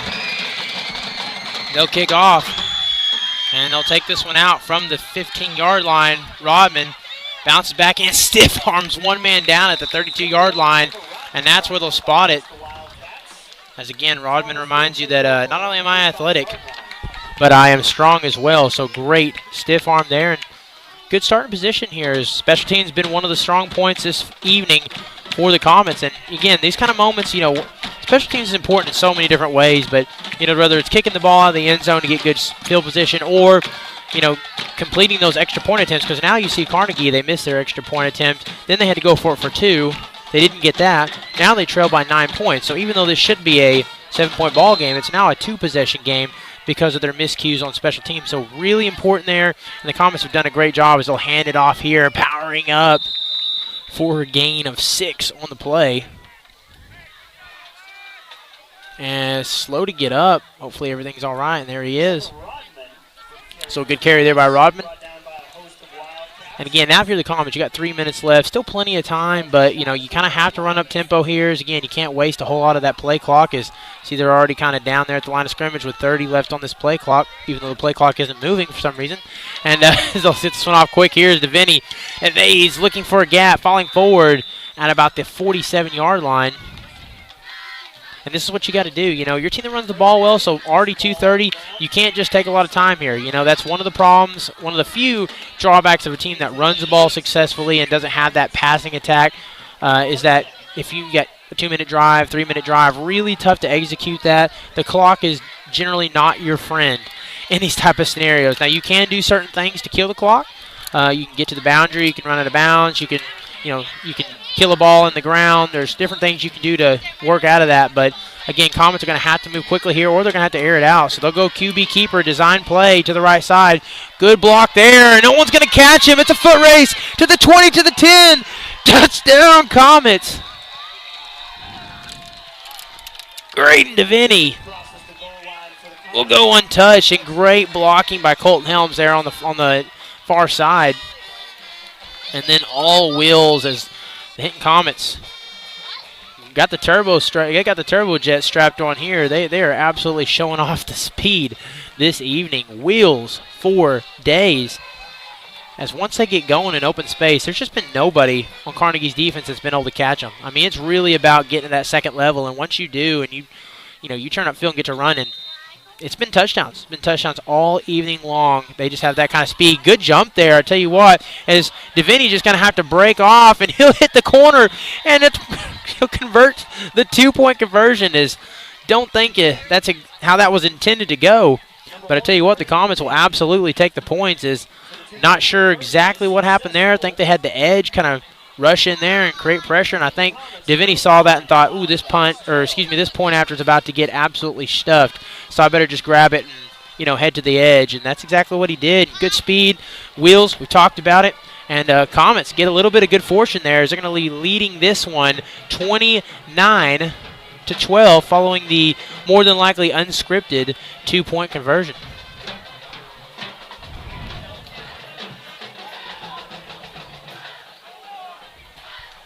And so, again, I want to remind everybody as we take a little break here, the cheer squad tomorrow is going to be going to Stroud for regionals. So, again, trying to go to state, and you do that by punching your ticket tomorrow at Stroud. So we want to wish the Comet cheer squad all of our best of luck and good fortune tomorrow. And we know that they prepare very hard. They got great coaches, Emberly Van Hust, Jennifer Holman. They do a fantastic job. They've been in this game a long time. They know what they do. They train these girls hard. They've been the best of the best. They've won 5 state titles. And you don't do that without being very good at your job, blatantly putting it. And they know exactly what to do. So we're going to wish the girls the best tomorrow. And hopefully, again, the tough part about cheers, you get one shot, right? You can do everything right, but you get there on the field or, you get on the mat. Let's use the correct terminology. You get out there on the mat and it's all about executing in that one shot. I think that's what's difficult about cheer. Other sports, you make a mistake, you can go back and redo, but cheer, a lot of times you get one shot. So it's a lot of pressure, but these girls, it makes them fresher. They handle it very well. So be wishing them luck tomorrow in Stroud. Kickoff here, be out of bounds, so that's what you don't want to do on special teams. That'll result in a flag. That'll give them pretty good field position to start this drive. And so we've got 2:24 left in the half. As again, the Comets didn't expect them to get that score here quick. It was the last time that Carnegie had the ball, they executed a really good kind of dink and dunk 6-minute plus drive, and that resulted in a touchdown. Of course, had to go for 2. Try to get that point back and didn't get it, but still a great drive for Carnegie. And, you're looking, you got about 3:30, 3:40 left, 3:50 give or take. And you think, oh, my goodness, we've got to run the ball all the way down this field and somehow have enough clock to make it. And Comets scored so quickly that, it's hard not to be impressed with that drive. So now Carnegie is, you had all that momentum. You had a great drive. Well, you got punched in the mouth, and now it's time to turn out here and do it again as you got all 3 of your timeouts remaining. So 2:24 on the clock, 3 timeouts. Have to believe their strategy out here is we want points. We want to be the last to score here in the half, get some momentum going our way, get some points on the board, and take something to the locker room with us. So they'll get this one out here quick as number 30 bounces back inside, but good stop there by the Comets. As again, Jake Wright leading the way there defensively for the Comets. As they'll just kind of bounce that one out. You're seeing a lot of those, kind of like those wheel routes, quick out routes, just real short routes, trying to get them in open space. And again, number 30 is a pretty big boy. Don't know if he has quite the speed, but, again, you have the strength. You're relying on someone to, to beat a block as a little out route there for number 14. Incomplete as Chris Douglas there clapping the hands. He knows there that kills the clock, puts him in a 3rd and long. So, again, they're just trying to get the ball out quickly. We just saw that there, a little design out play, a little out pattern. Like, hey, they're going to the hitch, a little stop and go, a little seam route, wheel route. They're doing everything they can to try to get the ball out as quick as they can, get in their playmakers, try to get them running downfield in some open space. And worked really well in the last drive, but Comets looking really good right here, 3rd down and 10, as they'll load them up on the line of scrimmage, and that's a flag there. Somebody jumped on the right side. Might have been number 52, the right tackle. And we'll get the call. And it's a false start. And I think that was on number 52, the right tackle. It's a 5-yard penalty, so that 3rd and long just became 3rd and a little bit longer. So 3rd down and 15, minute 51 remaining in the half. Snap. As he's going to look downfield, lets it fly. And intended for number 7, who has to kind of come back to it. Ball underthrown just a hair. And just comes up a bit short. And I tell you what, had he been able to secure that one, that might have been enough for the first. It looked like he was just in front of the marker. So Comets catch a little break off the ball thrown just a bit behind number 7. But I tell you what, you know who the playmaker is on this team. You know who they scheme this offense around. You know who I would be doubling most of the time. And that's number 7, as they'll call a timeout there. As Carnegie will use their first of the half with a minute and 47 left here in the first half. So while we take this time out, we're going to stay right here live on HintonComets.tv, and I'm going to continue to run my mouth some more. I get the pleasure of talking all evening as the headset is mine. So you either get to turn your volume down or you get to listen to me talk. So I tell you what, one more thing we want to brought up here is we brought up cheer Saturday, but I got to give a shout out to the softball girls. Tuesday they played a tough game against Hobart. Last time they went to Hobart, it was a tough loss. They lost by 2 runs. It was a back-and-forth battle, and, really they kind of went in and Hobart just beat them, just to put it bluntly. But I tell you what, I've never seen a team as prepared to play as the Lady Comets were on Tuesday, as they had revenge on their mind, and that they did. Played one of the best games I have seen them play all season long. Infield defense was so sharp. Charlie Van Hust had one of the best games of her career. 3, 4, and 5 hit so well. Maddie Hamilton, threw an absolute gem. Great game all around. Alyssa had a great game. Really phenomenal performance from top to bottom, and they needed to win that game. They needed to win it by 3 or more runs, and they won it by 9. So, that's exactly how you get it done. And district champs, of course, things are a little bit different this year. You've got regionals, super regionals, but tell you what, that's one important box checked off. So congrats to the Lady Comets, as regionals will start next Thursday, as he has to get this one out quick. Good pressure, and that's going to be picked off by Damian Gomez, and he's going to make it tough to bring him down. He'll be brought down at the 35-yard line. So there's your turnover, first on the half.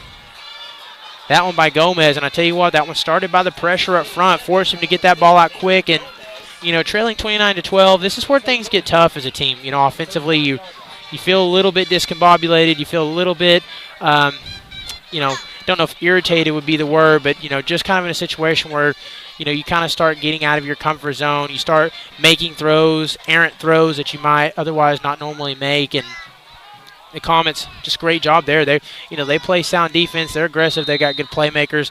If you lob one up like that, more than likely they're going to come up with it and turn the ball over. So, again, a QB keeper, left side, good blocks. As look at the Comets up front. I mean, look at some of those guys. Diego Gonzalez and Tyler Brack. I mean, just absolutely mowing guys in front of them over. Jacob Bonnewell's in down there too. Just kind of look at numbers along the offensive line. And Derek Pratt. I think I meant to say Derek Pratt a second ago, not Tyler Brack, but Derek Pratt. Tell you what, these boys are moving the line of scrimmage forward, just really good blocks. As he's going to let this one fling, as Clifton Craighead, looks like who that ball was intended for, as he wants a flag. Not going to get it. And good job there by the defense, kind of keep him in front. And number 14 leaps high up into the air and bats that one down. So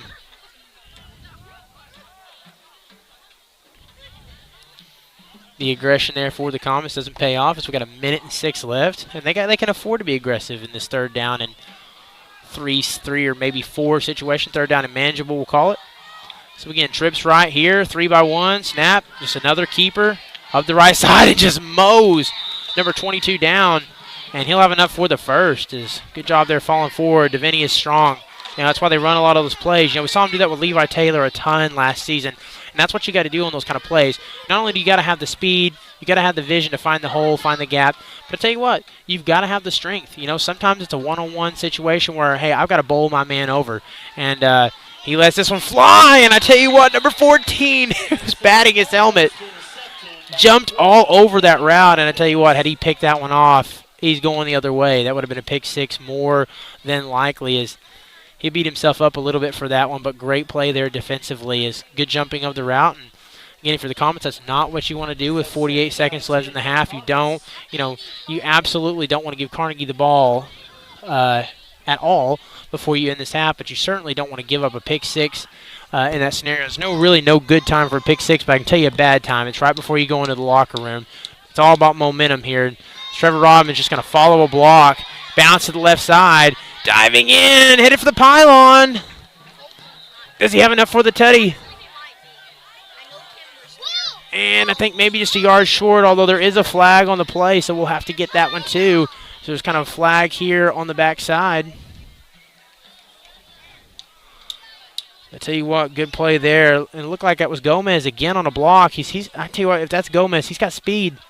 He did a great job following that block and just kind of running down hills. This really, I tell you what, the line of scrimmage, this offensive line has really made life easy for these playmakers here in the first half. They've blocked extremely well, and then our playmakers have done a good job of following those blocks and utilizing them to their advantage. So,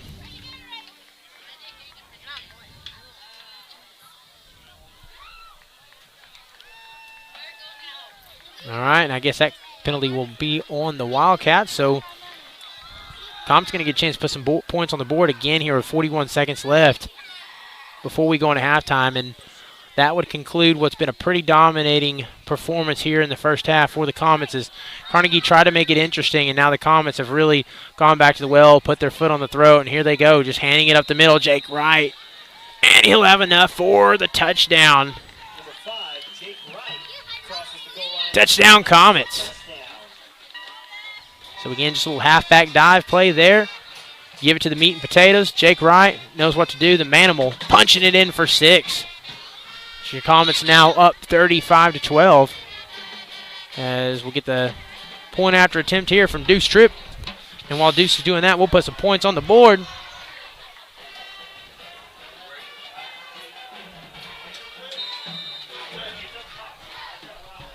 As we got lights out here as he makes a point attempt, but tell you what, lights here in the press box went out. Lights on the scoreboard went out. Had a little short somewhere here, so hopefully they get that figured out. As it's been an interesting game. I tell you what, lots going on. Almost more off the field than on the field this evening. Had the scoreboard go out. Had the rain pass in. Had to move the camera. Almost as much going on off as there is on the field tonight. And it's been a fun one. I tell you what, guys, it's been quite the week when the weather, we got so used to these 100-degree days, and then all of a sudden, here comes 70 degrees and cloudy and rainy, and all of a sudden it feels like April, and all of a sudden Mr. Allen wants to sit at home and read a book and, light a candle or something and enjoy this weather. It's a big change of pace to go from summer to rewind the clock back to spring, but really a nice change of pace. This weather feels so good. I'm very thankful for the rain. I'm sure all the viewers at home are as well. So just took a little bit getting used to after about 5 weeks of straight triple-digit weather. And nobody likes to talk about the weather on this broadcast more than I do. And so with 36 seconds left here in the half, the Comets just going to take all this momentum and try to carry it with them into the locker room. Again, we want to remind everybody that we will have a little bit. Again, we had the pregame show with Coach Potter. As that kick is up, he'll run this one out. Number 14, bouncing forward, down at about the 25-yard line. And they'll probably take a knee here with 30 seconds left. And just try to reserve the damage here, keep it from getting any worse. And go into halftime and strategize and see if they can't get back this one in the second half. But I want to tell you guys we're kind of unveiling something a little bit different at halftime. Last week we had the halftime show, of course, with Jennifer Holman. Before the game started at 6:50, we had the pregame show with Coach Potter. So if you guys are watching on the stream, Just want to let you guys know that if you will tune in about 10 minutes before the game starts, you have the opportunity to catch the pregame show. So that's with Coach Potter, and generally as he gets this one out really quick, heads to the sideline, out of bounds. One of the things that we do is we talk about the results of the previous game. So we talked a little bit about the game last week. And, we talked about some keys to trying to win this game today and what players to look out for, who your playmakers are, and what the strategy is. So if you want to know all that, a little X's and O's, tune in at 10 minutes before the game. That's usually when our show with Coach Potter begins. And tell you what, Coach Potter's a smart man. He's a man wearing many hats this season. He's the high school principal, of course, and also our head football coach, and he's a smart guy. If you want to get in tune with X's and O's and kind of learn, get a little bit of insight, you get to hear all that in the pregame show. So here at halftime, we're going to be showing something new anyways, and show you guys some plays of the week. So on ESPN, they do that Sports Center Top 10 highlights. Well, here at Hinton Comps, we're going to do something called Plays of the Week. So what we're going to do in this situation is we're going to show some plays from our games from the previous week. So if you missed anything that went on with your Hinton Comps this week, you get to catch a little bit of scores updates. Of course, we'll have the schedules on as well. We'll unlock the key to some upcoming games. You guys will get to see schedules, highlights, all that cool stuff at halftime. So, again, halftime, good time to use the bathroom, good time to kind of take care of business and get things done before the second half. But don't miss the opportunity to, keep it right here on HintonCommons.tv for some halftime specials. As we had a timeout here taken by Carnegie, so they've got one left. Comets have one left. Don't believe the Comets will elect to use it. So we've got 22 seconds left here in this first half.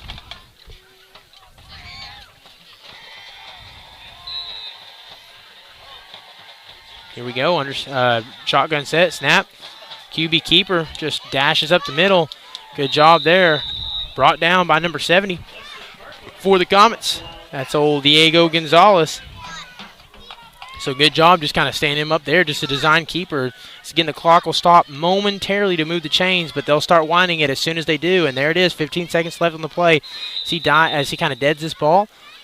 So again, as we talked about, if you're wanting to stop the ball, there's ways you can do so without using your timeouts, and that's one way you can do it. You can just snap it and kill it by spiking it into the ground. So 12 seconds left here in this first half, and tell you what, it's been a lengthy first half, and that's a good thing. Sometimes it's not, but tonight it's a good thing because the Comets put a lot of points on the board, 36 points at here about halftime. So he'll snap, get this one out quick, and that one's picked off as Crease Douglas going to take this one to the house, and there is a price to be paid for being overly aggressive, and there it was, as that ball was just kind of lobbed up, and Crease Douglas said, "Gimme," and he housed that one. So we got a 40-burger here in the first half. And again, these coaches, very smart, they'll forget more about football than I will ever know, but surprised in that situation that they didn't take the knee, just run the clock out, try to keep things from getting worse, and then go into the second half and try to strategize and claw yourself back in this one. I was surprised they came out aggressive, and the Comets absolutely took advantage of it. So another turnover here in the first half. And now Deuce Strip will set to kick the extra point. As again, we knew it was going to be some fresh faces this year, some new players, and some that were on the team last year that are moving up. They're a grade older, as that one's blocked by number 75, blowing that one dead. But as again, fun to hear that. The coaching never stops, even up 42-12, even up 30 points. That doesn't stop Coach Potter and this group from coaching them up, man. They're going to get hard coaching for 4 quarters, and I absolutely love it. Love seeing it. So 2 seconds left here in the first half, but, I almost forgot what I was saying. So we're just going to continue on forward. So we'll get one kickoff, more than likely, one play. You would assume it'd be a kneel. Don't see them attempting a Hail Mary or anything. And then we'll go to halftime and take a deep breath and get ready for another half as your Comets up by 30 points here in the first half.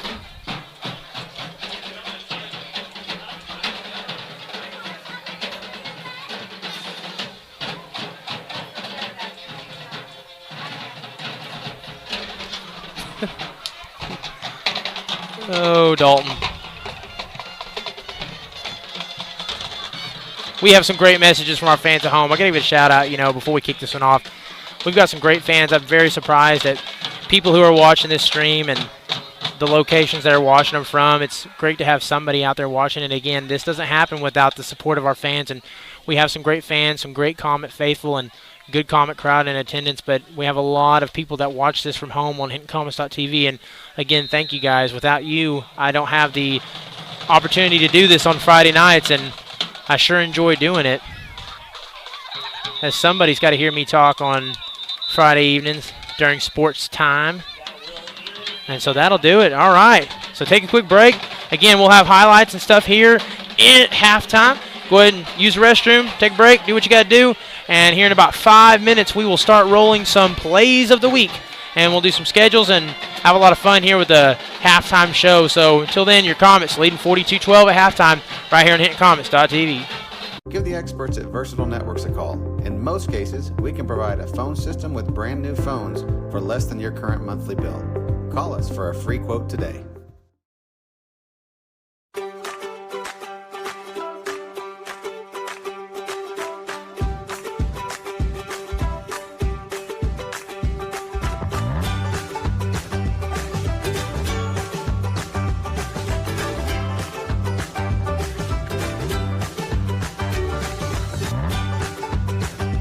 Stream with Oklahoma's #1 high school streaming service, Squirtle.tv. Find out more at squirtle.com/stream. At Maples Nixon Diesel Horse, we've helped a lot of people, and our goal was to treat each and every person like a friend. And as a friend, we've got your back always. We understand what you're going through. Being lawyers is what we do, but it's not all that we are. We care. We'll stand beside you throughout the entire legal process, not just as lawyers, but as your friends. We are Maples Nixon Diesel Horse, and we are here to help. The AMG team is based in Oklahoma City and delivers your organization revenue enhancement through a combination of data science, innovative marketing, and business automation. We think like owners and behave as long-term partners. Delivering measurable results for nearly 20 years has made the AMG team known for our ability to efficiently and effectively execute objectives. We're ready to help raise your organization to a higher level of success, so visit us today at theamgteam.com.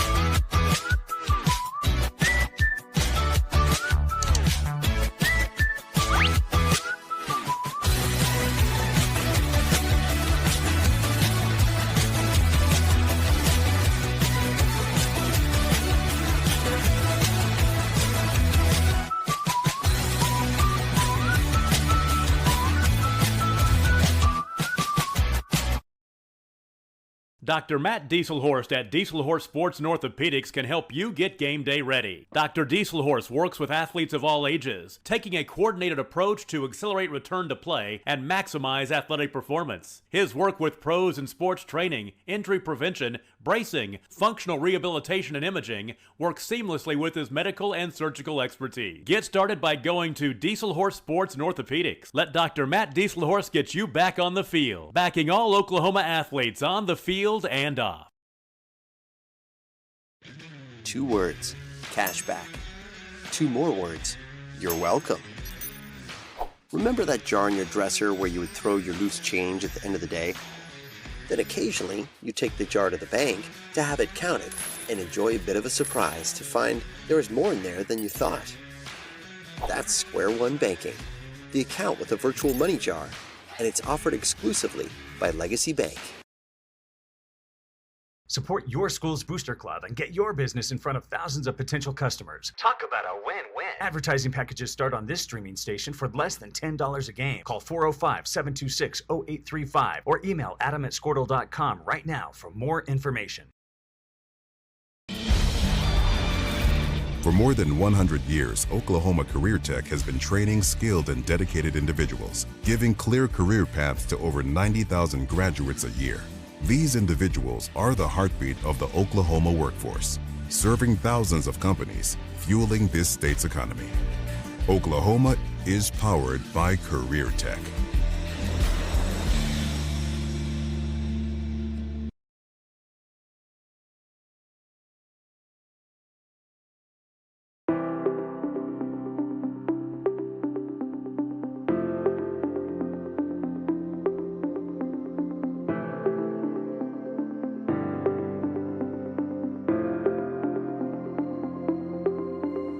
Is it time for your school or business to purchase a new phone system? Give the experts at Versatile Networks a call. In most cases, we can provide a phone system with brand new phones for less than your current monthly bill. Call us for a free quote today.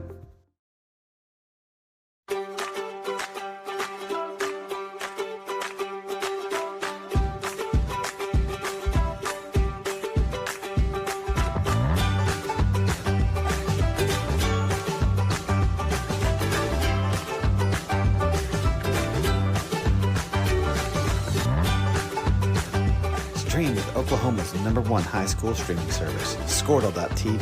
Find out more at squirtle.com/stream. At Maples Nixon Diesel Horse, we've helped a lot of people, and our goal was to treat each and every person like a friend. And as a friend, we've got your back always. We understand what you're going through. Being lawyers is what we do, but it's not all that we are. We care. We'll stand beside you throughout the entire legal process, not just as lawyers, but as your friends. We are Maples Nixon Diesel Horse, and we are here to help. The AMG team is based in Oklahoma City and delivers your organization revenue enhancement through a combination of data science, innovative marketing, and business automation. We think like owners and behave as long-term partners. Delivering measurable results for nearly 20 years has made the AMG team known for our ability to efficiently and effectively execute objectives. We are ready to help raise your organization to a higher level of success, so visit us today at theamgteam.com.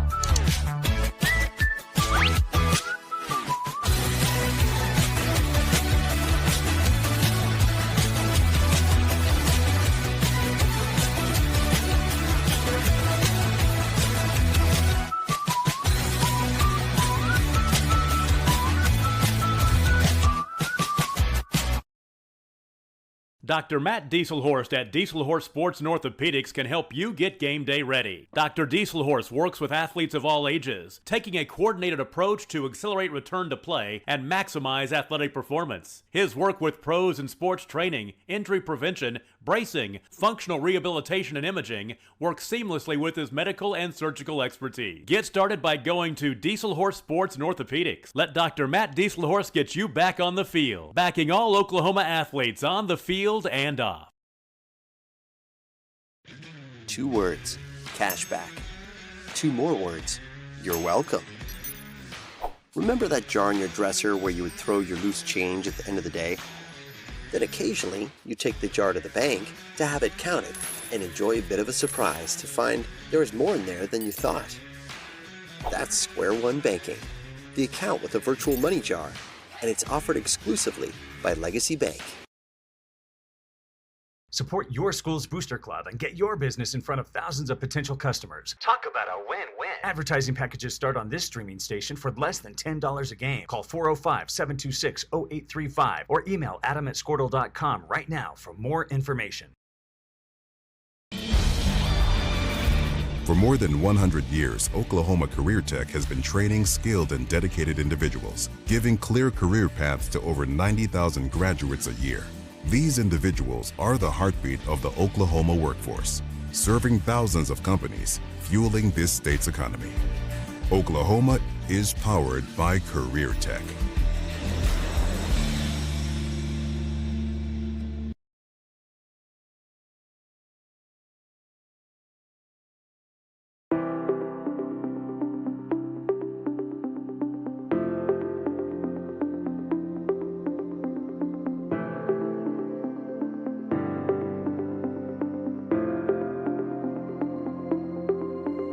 Is it time for your school or business to purchase a new phone system? Give the experts at Versatile Networks a call. In most cases, we can provide a phone system with brand new phones for less than your current monthly bill. Call us for a free quote today.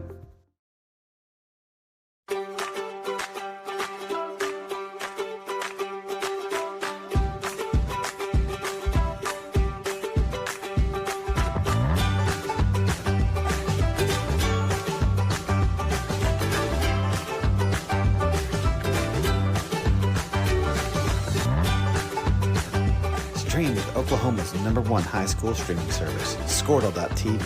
Find out more at Squirtle.com/stream. At Maples Nixon Diesel Horse, we've helped a lot of people, and our goal was to treat each and every person like a friend. And as a friend, we've got your back always.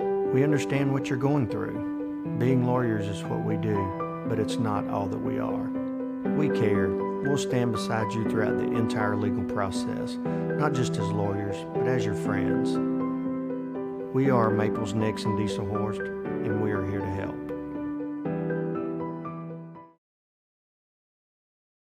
The AMG team is based in Oklahoma City and delivers your organization revenue enhancement through a combination of data science, innovative marketing, and business automation. We think like owners and behave as long-term partners. Delivering measurable results for nearly 20 years has made the AMG team known for our ability to efficiently and effectively execute objectives. We're ready to help raise your organization to a higher level of success, so visit us today at theamgteam.com.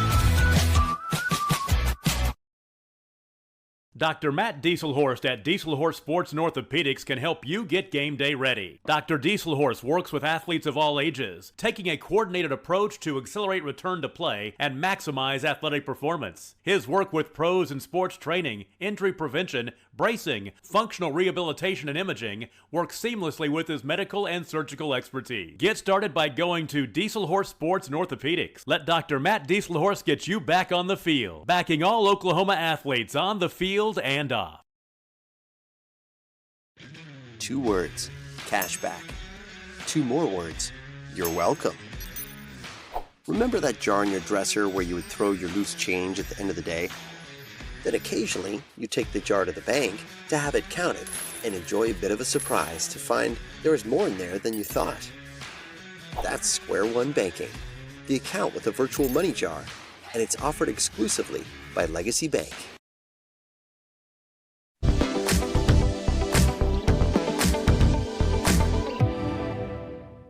Need to win this game, but you got to win it by 3 runs with the way the district standing is set up. As she catches a piece of one, that's going to get down. They'll send one home. Coach Holman's going to wave second one around. Deviney standing up at home, and it's a 2-zip lead for the Comets. As 3, 4, and 5 in the lineup gets it done for a foul. So 0-1. Set through the wine. Jams that one down. Pretty good execution there as they go to second, try to get the throw, and they got her in time. They executed the force out. That second is, I'm protecting the plate here. You know, I'm not going to have this game end on my bat. I'm going to swing. And she takes a swing there, but Maddie Hamilton goes straight gas. Throwing Ched there as your Lady Comets had a mission, set out to do it, and accomplished it as they can check off 1 box on this season.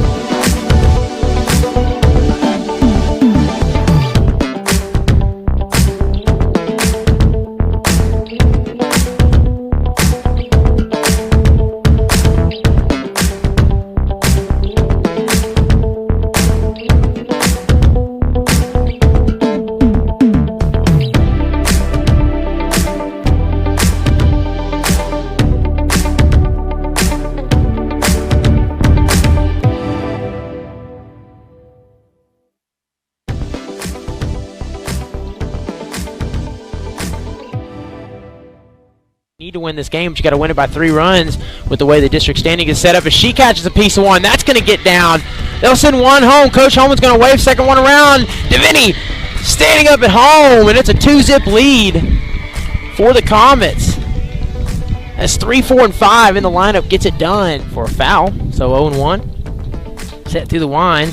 Jams that one down. Pretty good execution there as they go to second, try to get a throw, and they got her in time. They executed the force out. That second is, I'm protecting the plate here. You know, I'm not going to have this game end on my bat. I'm going to swing. And she takes a swing there, but Maddie Hamilton goes straight gas, throwing Ched there as your Lady Comets had a mission, set out to do it, and accomplished it as they can check off one box on this season.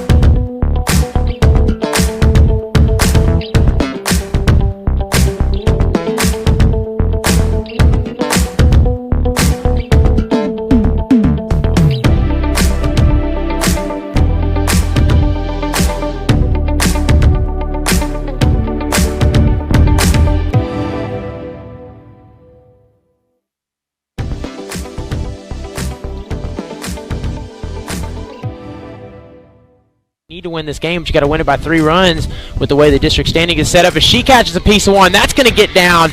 They'll send one home. Coach Holman's going to wave second one around. Deviney standing up at home, and it's a 2-zip lead for the Comets. As 3, 4, and 5 in the lineup gets it done for a foul. So 0-1. Set through the line. Jams that one down. Pretty good execution there as they go to second, try to get a throw, and they got her in time. They executed the force out. That second is, I'm protecting the plate here. You know, I'm not going to have this game end on my bat. I'm going to swing.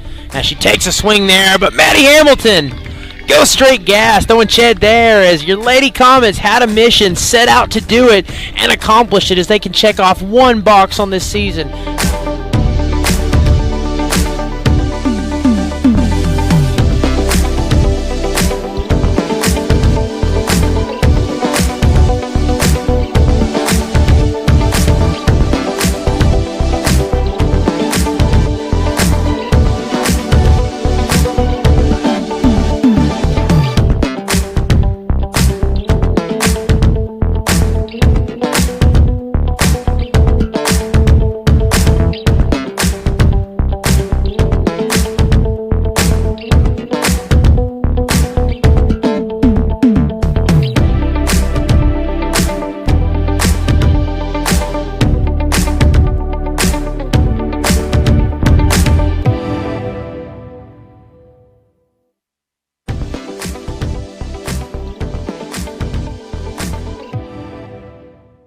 Need to win this game, but you got to win it by 3 runs with the way the district standing is set up. As she catches a piece of one, that's going to get down.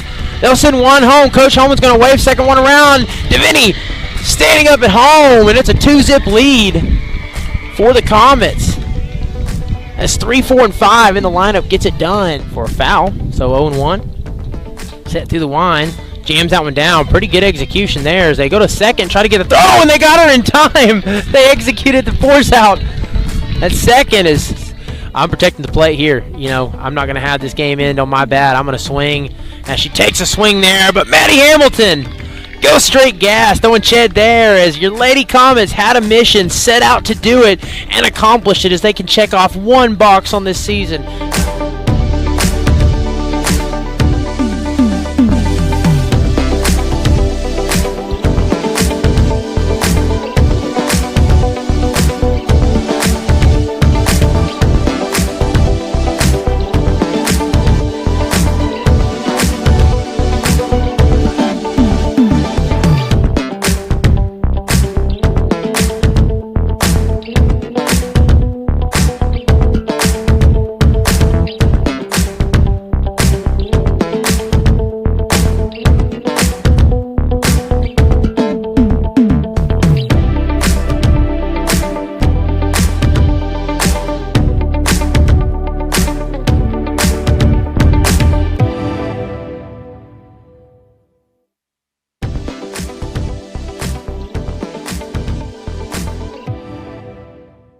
Need to win this game, but you got to win it by 3 runs with the way the district standing is set up. As she catches a piece of one, that's going to get down. They'll send one home. Coach Holman's going to wave second one around. DeVinny standing up at home, and it's a 2-zip lead for the Comets. That's 3, 4, and 5 in the lineup. Gets it done for a foul. So 0-1. Set through the wine. Jams that one down. Pretty good execution there as they go to second, try to get a throw, and they got her in time. They executed the force out. That second is, I'm protecting the plate here. You know, I'm not going to have this game end on my bat. I'm going to swing. And she takes a swing there, but Maddie Hamilton goes straight gas. Throwing Ched there as your Lady Comets had a mission, set out to do it, and accomplished it as they can check off one box on this season.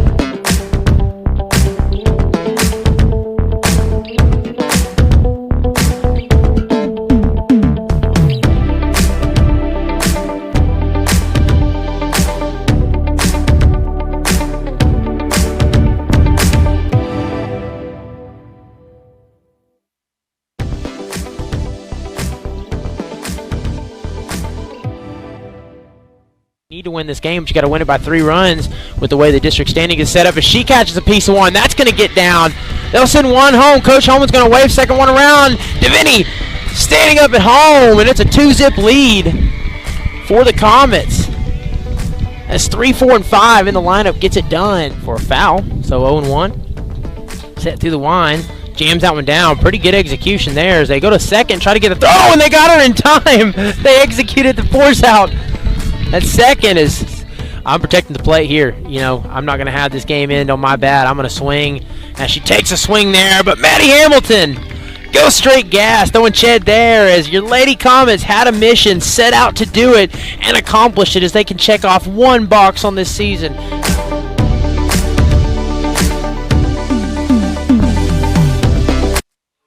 All right, I want to welcome you guys back here just a couple minutes away from the start of the second half. And again, all Comets in the first half. If I'm assuming most of you guys caught the first half, but if you didn't, well, the story of the first half is this. It's a ground game, ground and pound. Been very aggressive, thrown the ball well. The opportunities he's had, Graydon DeVinny had a dime that he dropped in the first quarter. But I tell you what, it's been what he has done from his legs. It's been guys like Graydon DeVinny, Jake Wright, and, of course, Trevor Rodman making it happen on the ground as they've blocked very well up front, created a lot of gaps, and it's been off to the races for those 3 boys. And it's really been a matter of speed. You know, right now, Hinton Comets just look like a better team. They've got a lot more strength in them. They do have some pretty good athletes. Carnegie does have a couple really good athletes. Of course, we saw number 14, number 7. Quarterback's pretty good. Playmaker, number 7. Their receiver's pretty good. They've got some skill guys, but, again, just all around from top to bottom of this roster, right now, the Hinton Comets just kind of dominating, showing who the better team is this evening. So we'll see if they can keep that up here in the second half. You know, one of the things that's difficult in the second half of games when you're up this big is to kind of keep that intensity when you know you've got it in the bag. And so good news is, you know, they won the coin toss. They deferred to the second half. So here we are in the second half. They're going to take the ball and get the first look here on offense, get to set the tone as he dashes up the right side. Stopped at the 35-yard line, and that's where we'll begin the first drive offensively. And I'm outside. I've never been happier to be outside as the rain has pretty much completely subsided. Feels really good. Don't have the temperature on me, but I have to say it is probably mid to high 60s right now, just a slight breeze. And great football weather. It's making me think about that early fall. Of course, we've got the State Fair coming up. I believe the State Fair started yesterday, so it'll be fun to go check that out this weekend. And it is definitely getting close to fall time indeed. So it's that time of year. You can still have some sneaky hot days, but that fall weather is closing in. So first down and 10. Carrying this one outside is Trevor Rodman. And a good stop there by Carnegie. As it'll be second down and 9. So again, I would imagine, again, I don't have insights to the locker room, but I can guarantee you more than likely you're going to see more of the same, a lot of running the ball, a lot of milking the clock, letting that play clock get down to, under 15 before you snap. because the second half here, these are the kind of games with 30-point lead at halftime. You don't want to get one of your star players hurt.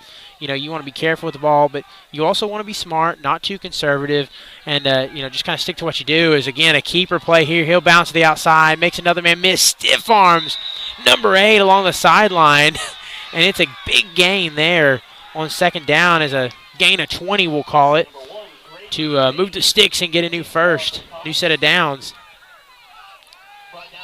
And again, it keeps that clock running, as we actually had a couple of weeks ago against Marietta. Our running clock, only 2 times I can think of in my 7 years of being here, is our running clock. One of those games being on the road at Texhoma, and the coach of that team just so happens to be the coach of the Carnegie Wildcats. So that was an interesting little tidbit there. And then 2 weeks ago against Marietta. So, again, no running clock here in the second half, but you can keep that clock running by keeping the ball on the ground. That's exactly what they're going to do here on this play, is bursting out for another gain as they'll push him out of bounds. And another 10-yard carry, this one by Trevor Rodman. Trevor Rodman, I don't know how many yards he's going to have by the time this night's over, but he may have at least a couple football fields worth of running the ball. He's going to have at least 150 yards carrying that ball tonight. Him and Graydon more than likely both going to break 100 yards. Throw Jake Wright in there as well. They're lighting up the stat sheet tonight on the ground. So 10:50 here in the third quarter. Jumbo set. They'll hand it up here, and oh man, number 55 almost made a great tackle, but it'll be a great gain instead of 8 on the play. And again, that's just been what's missing for Carnegie. They've had an opportunity in the backfield to make some plays, get some tackle for losses, and they just haven't done it. Haven't been able to wrap up, haven't been able to finish, and that just changes the outlook offensively. When you've got a 2nd down and 1 instead of a 2nd down and 9, that just changes the momentum of the game. It changes the way, it changes the attitude of the players. It changes your approach. You can really continue to kind of keep momentum rolling, whereas if you're getting blown up in the backfield. So Carnegie, they've had opportunities, just haven't quite capitalized, as they'll kind of sell one there and loses them in space. Good job to Vinny getting back, staying in bounds, and enough for the first. There's a little option play there, and the Carnegie Wildcats definitely bid on the options. We got headlights on. Those are going to have to go off, as we'll get an official timeout if those don't go off. There we go, backing out. So again, good option play, good sell. Defense kind of bought the fake, and then Graydon DeVinny, good job of staying in bounds, keeping that clock rolling, moving the chains, and just another first down for the Comets. So here we go, 9:45. This clock already moving very quickly. Jake Wright, he's going to bounce to the outside. Good blocking up front, no hold. And we got a flag, or maybe a hold. And he's brought down at the 1-yard line, or inside the 5. Near side official saying the 6-yard line. Far side official looked like it was a little further down, but we do have a flag on the play. And we'll see if this one comes back. As again, running plays that bounce to the outside more times than not, they get called back for holding, and there you have it. Holding on the offense. One of the easiest situations to read there as a fan from the stands. So they'll move that ball back, spot that one on the 30-yard line. And I don't think that's going to stop the Comets. I don't think they're too worried about that. Again, you don't want to be going backwards, but they've run the ball so successfully. It's been so many chunk plays on the ground that even at 1st and 15, I think they're still in the driver's seat. Everything is fine on this drive. I wouldn't get away from what you've been doing so well. As they'll bunch them up here on the line of scrimmage. Just kind of a shotgun set. Snap, just hands to Rodman, let him follow a block. Does a good job of pushing his block forward. Look at the speed, cutting back to the outside, staying in bounds for a first down and more. So gain of about 18 on that one.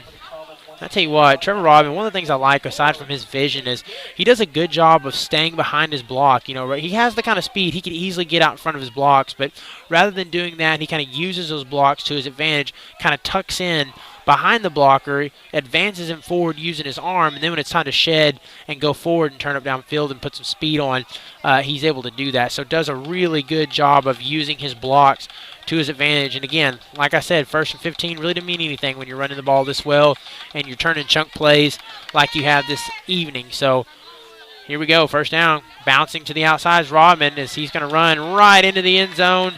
Makes it look very easy, and another touchdown for your Comets. But we do have a flag on the play. Flag kind of came in late. And this one could be coming back. Another holding call for the Comets. And again, another play bouncing to the outside that gets called back via a holding penalty. So again, always the concern there. A couple penalties that'll hurt you there on that drive. But again, no love lost. I think they'll shake that off and get right back to it, just like they did the last time they got a holding penalty. So just have to try this one again. As that spots that ball on the 20-yard line, makes it first down and 20. And they'll make a, there we go, now that clock will run. They'll get back to the line of scrimmage and do this again. We'll adjust that camera. Here we go. Okay, shotgun set. Maybe a QB keeper here. No, he'll actually bounce out to the right side. Going to let it fly. I like to see this. Oh, man, just out in front. I believe that ball was intended for Clifton Craighead and just missed him by a bit. And tell you one thing to be careful there is he's a little bit frustrated, but that's all right. Shake it off. Next play.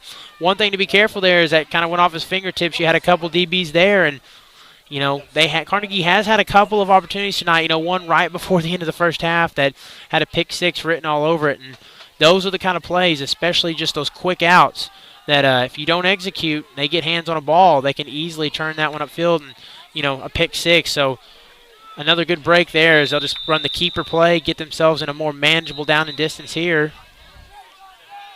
We'll be staring down the barrel of third down and 14.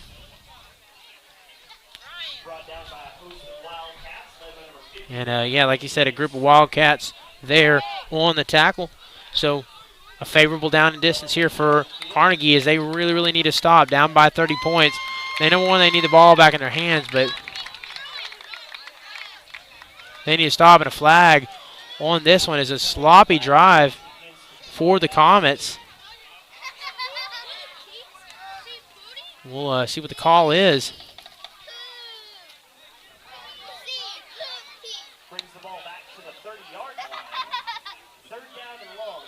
Again, didn't see the signal, not sure what it was, but I tell you what, nothing will get a coach jumping down someone's throat quicker than when you're up like this and it's time to put your foot down and finish and execute it, and all of a sudden you have a sloppy drive like this where you're getting a bunch of needless penalties.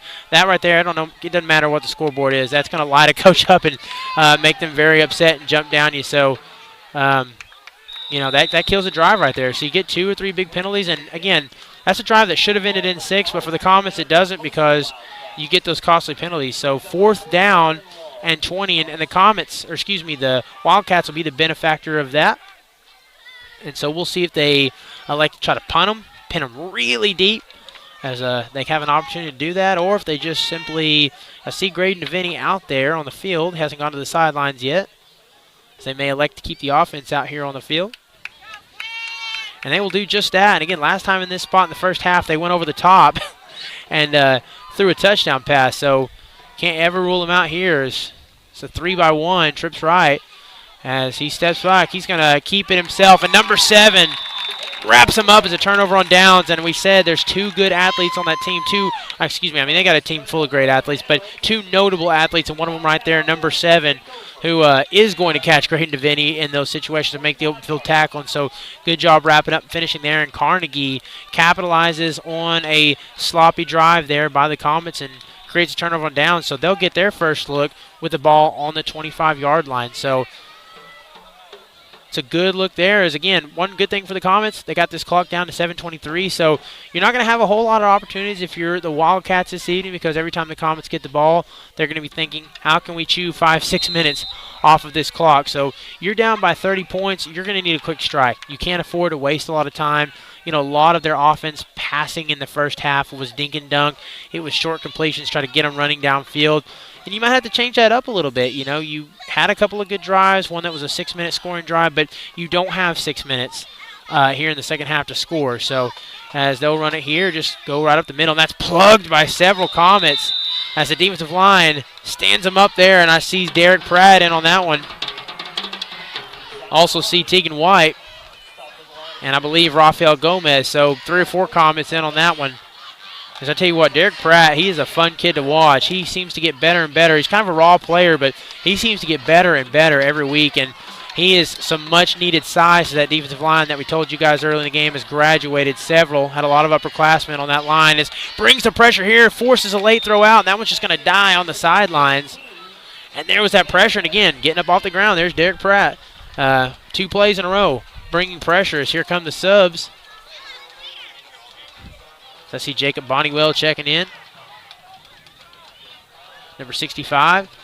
That's nice, that kind of package there on third down. You can bring in your speed guys and really pin your ears back and get after them. You got your size, your meat and potatoes on first and second. Get them in a third and long and bring out those speedy pass rushers. Maybe send Jake Wright up a gap too. We'll see what they do. 4 down linemen, 3 backers. We'll see what they do with the linebackers. And there you go. They're going to pursue. As that ball gets out quick, just needs to get to it. And, oh, my goodness, I think Jake Wright over-pursued just a little bit. And then a late hit. And there's the flag. Yep. Okay, so either way, this ball is coming back. Following the late hit there by number 68. He just kind of took a cheap shot there at the end of the play after the whistle. So that's a personal foul. It's going to definitely set you back and negate all the progress you made on that play. But tell you what, Jake Wright does a phenomenal job, linebacker, but just over-pursued a little bit, and that kind of gave him a gap to turn upfield. Of course, Comet stopped him short anyway, but nifty little run there, but all that gets negated because of the personal foul. So now they're staring down the sights of 3rd down and 15. Maybe a little closer to 3rd and 20 after they moved that down and distance marker. So we'll get the camera on the frame here.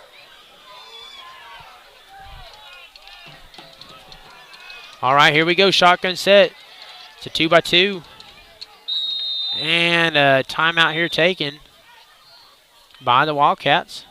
And again, just the first timeout taken here with 6:34, so we'll take one, too, and be right back here in just a moment. Hitting Comets.tv.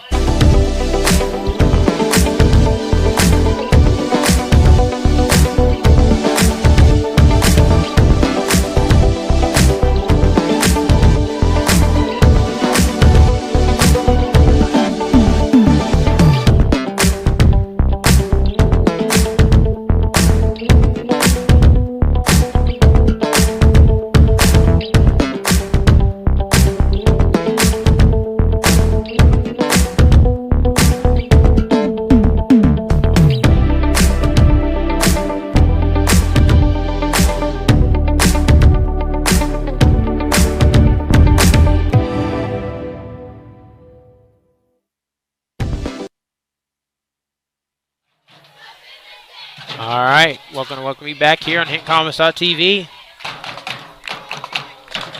3rd down and 20, 6:34 left here in the 3rd. 4th down and 20. Of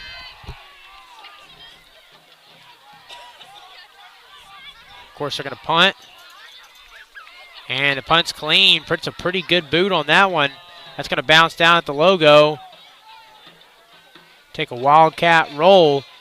And they'll kill that one at about the 43-yard line where the Comets will start their next drive.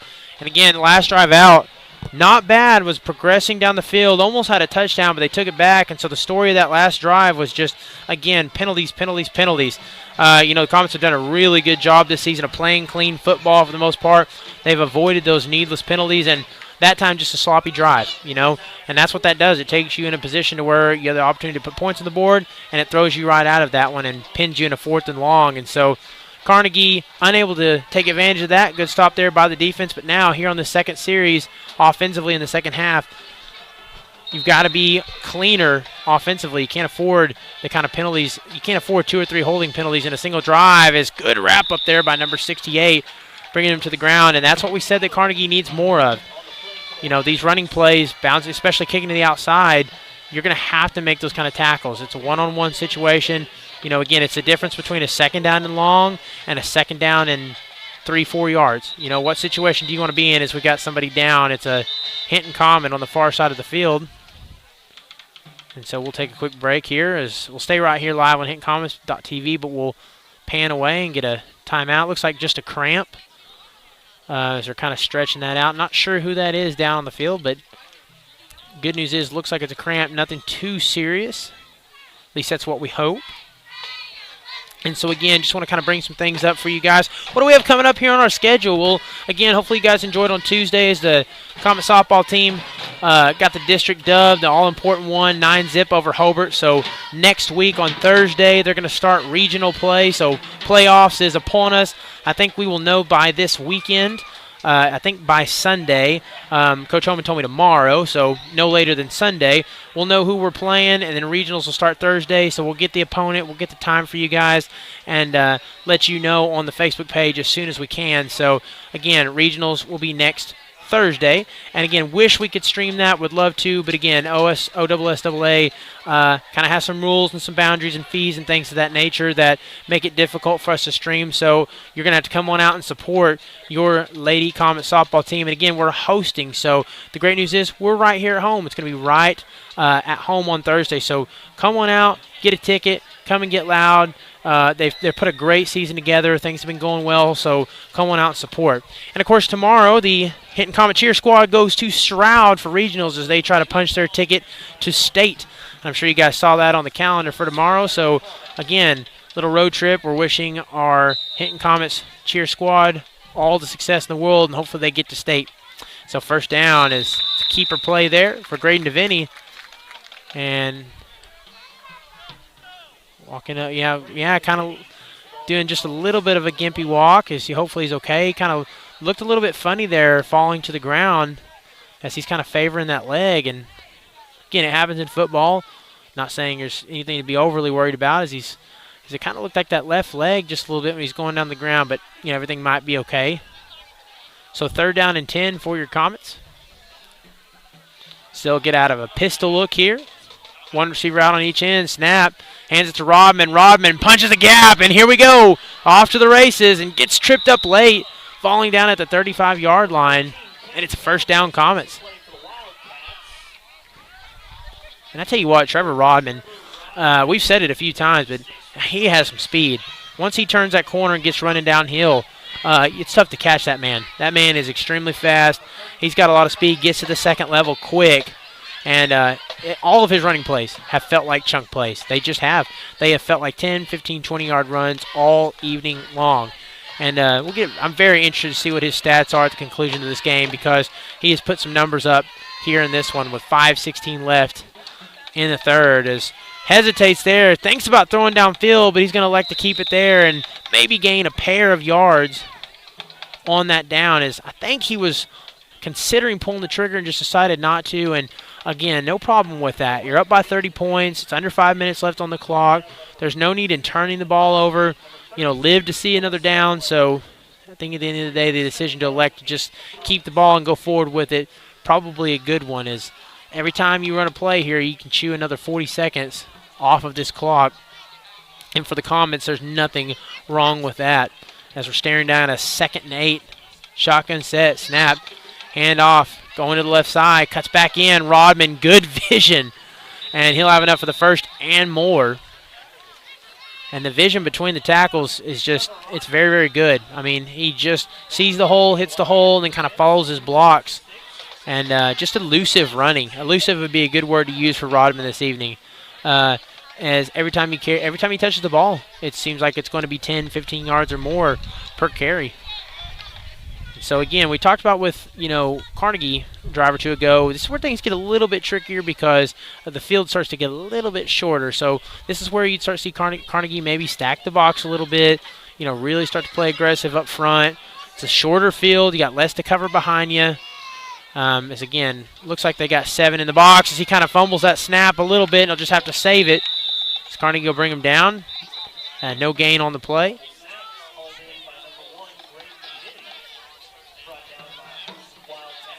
So 2nd down and 9. Again, this is kind of situation. This is where you got in trouble a little bit with penalties last drive. You've gotten down the field well, but you still want to execute here. You still want to finish. Yes, you're going to win this ball game. Yes, you're up by 30, but these are things that you carry into next week. You still want to put together scoring drives. You still want to look good. You don't want to stall out when you get close to the red zone here. And so, kind of a low snap there. They'll save it, but, here they really need to execute. as they try another option play. But I tell you what, this time Carnegie all over it. He's dragging 25. Number 25 got drugged there by Graydon DeVinny, and they'll get more out of it than initially thought. And it'll be a 3rd down and maybe 4 yards on the play as this clock gets under 3 minutes.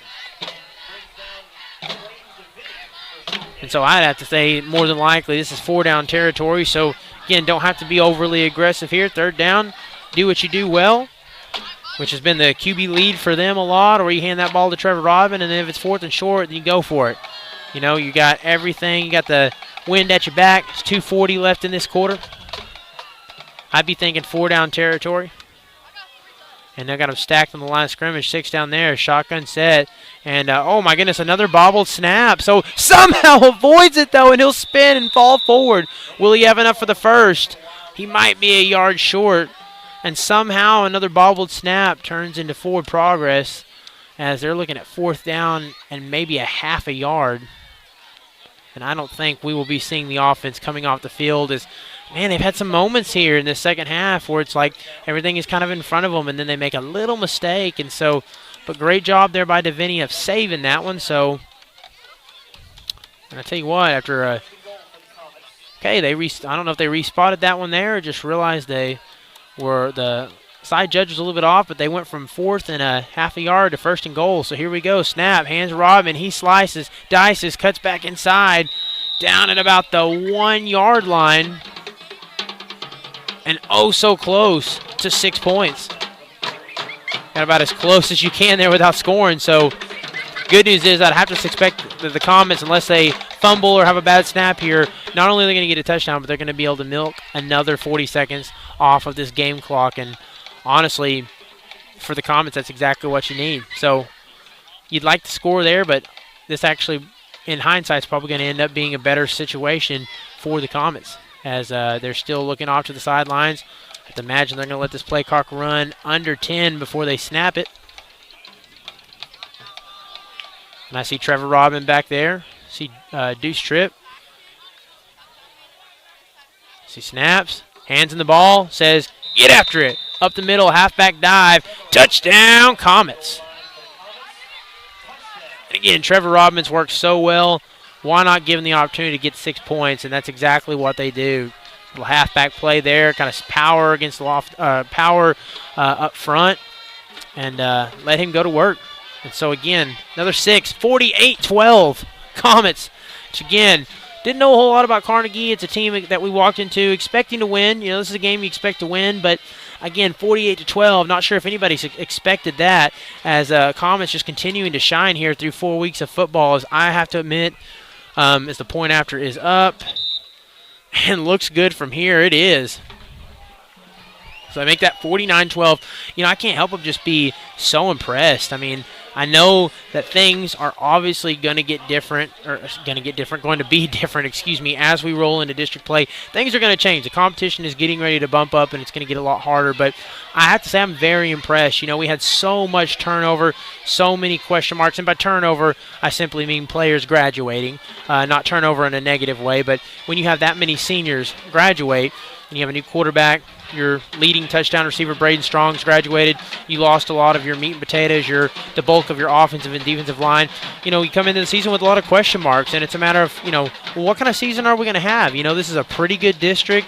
You're bumping up to 2A next season. You know, what is this year going to look like? And I don't know if I expected it to be such a dominating, resounding 4-0 through 4 weeks, but, man, I'm so proud of these Comets and, you know, this coaching staff. What a job that they have all done through 4 weeks thus far. It's been dominating football. You know, the fan in me likes the close games, but this is nice. This is really, really nice, and I cannot wait to get to district play, which does start next Friday. So we'll have our first measuring stick game next Friday against Christian Heritage. So here we go, kicking off. Deuce puts a leg in it, and that one will sail out of bounds. So at the 5-yard line, so that'll initiate the flag. So on the 35-yard line we go. So good field position here for Carnegie. And if you're Carnegie now, you know, main thing you got to do here is you just got to salvage this game a little bit. This one is out of your grasp. You're not going to win the game today, obviously. To be Captain Obvious there, but you're not going to win the game. But there's a lot of good things that you can take from a situation like this. You can build on things for next week. You can try different looks. You can sub in different players. Like, this is where you find out what's your DNA. What are you made out of? Are you tough? How do you act in these kind of moments when you're down by 30, 40 points? Do you fold up shop? Do you show weakness, or do you get out there and be strong? Hey, we're going to take one on the chin this weekend, but it's all right. We're strong. We're going to learn from this. We're going to grow. We're going to get better as he kind of scurries forward and falling down for a gain of 3. This is an opportunity to learn and grow in this situation. Always use an opportunity to game to learn and grow. No matter what the score is, what the situation is, what are you going to learn from this? How are you going to grow? And so if you're Carnegie, that's got to be the approach here with about a quarter left, as this clock is about to wind under 30 seconds. We'll get one more play, more than likely, before the conclusion of the third. So shotgun set here, a little 2-by-1, as it's going to be a keeper. He'll bounce out to the left side, cut back in, and a big hit there by Jake Wright. Jake Wright kind of lays the wood.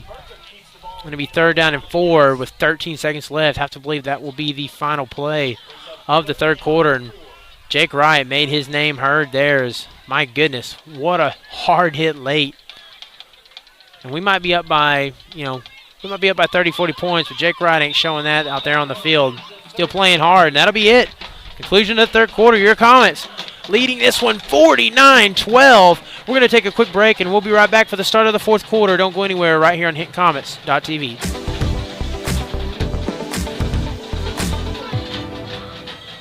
Need to win this game, but you got to win it by 3 runs with the way the district standing is set up. As she catches a piece of one, that's going to get down. They'll send one home. Coach Holman's going to wave second one around. Deviney standing up at home, and it's a 2-zip lead for the Comets. As 3, 4, and 5 in the lineup gets it done for a foul. So 0-1. Set through the wind. Jams that one down. Pretty good execution there as they go to second, try to get a throw, and they got her in time. They executed the force out.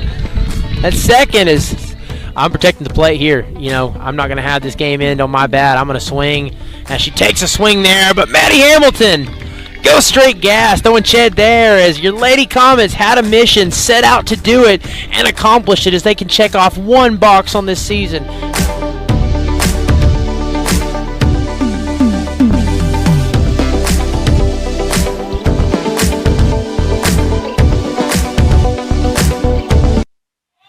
All right, I want to welcome you guys back here at the start of the fourth quarter. Comets leading 49-12.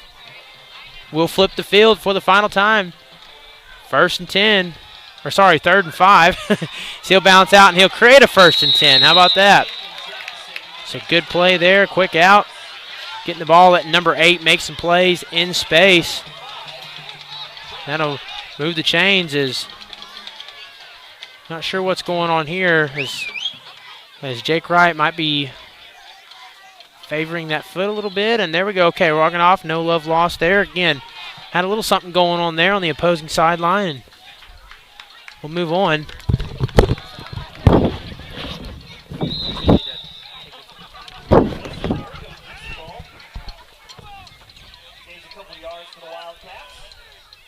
Okay, gaining a couple there.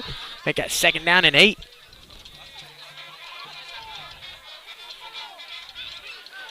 Because again, I'm kind of out here and I run into some interesting people, and so had to pull the headset off for a second there, so apologies. Here we go, 2nd down and 8. Shotgun formation. One back. Kind of bunch him there. Gets it out here quick, a little in route.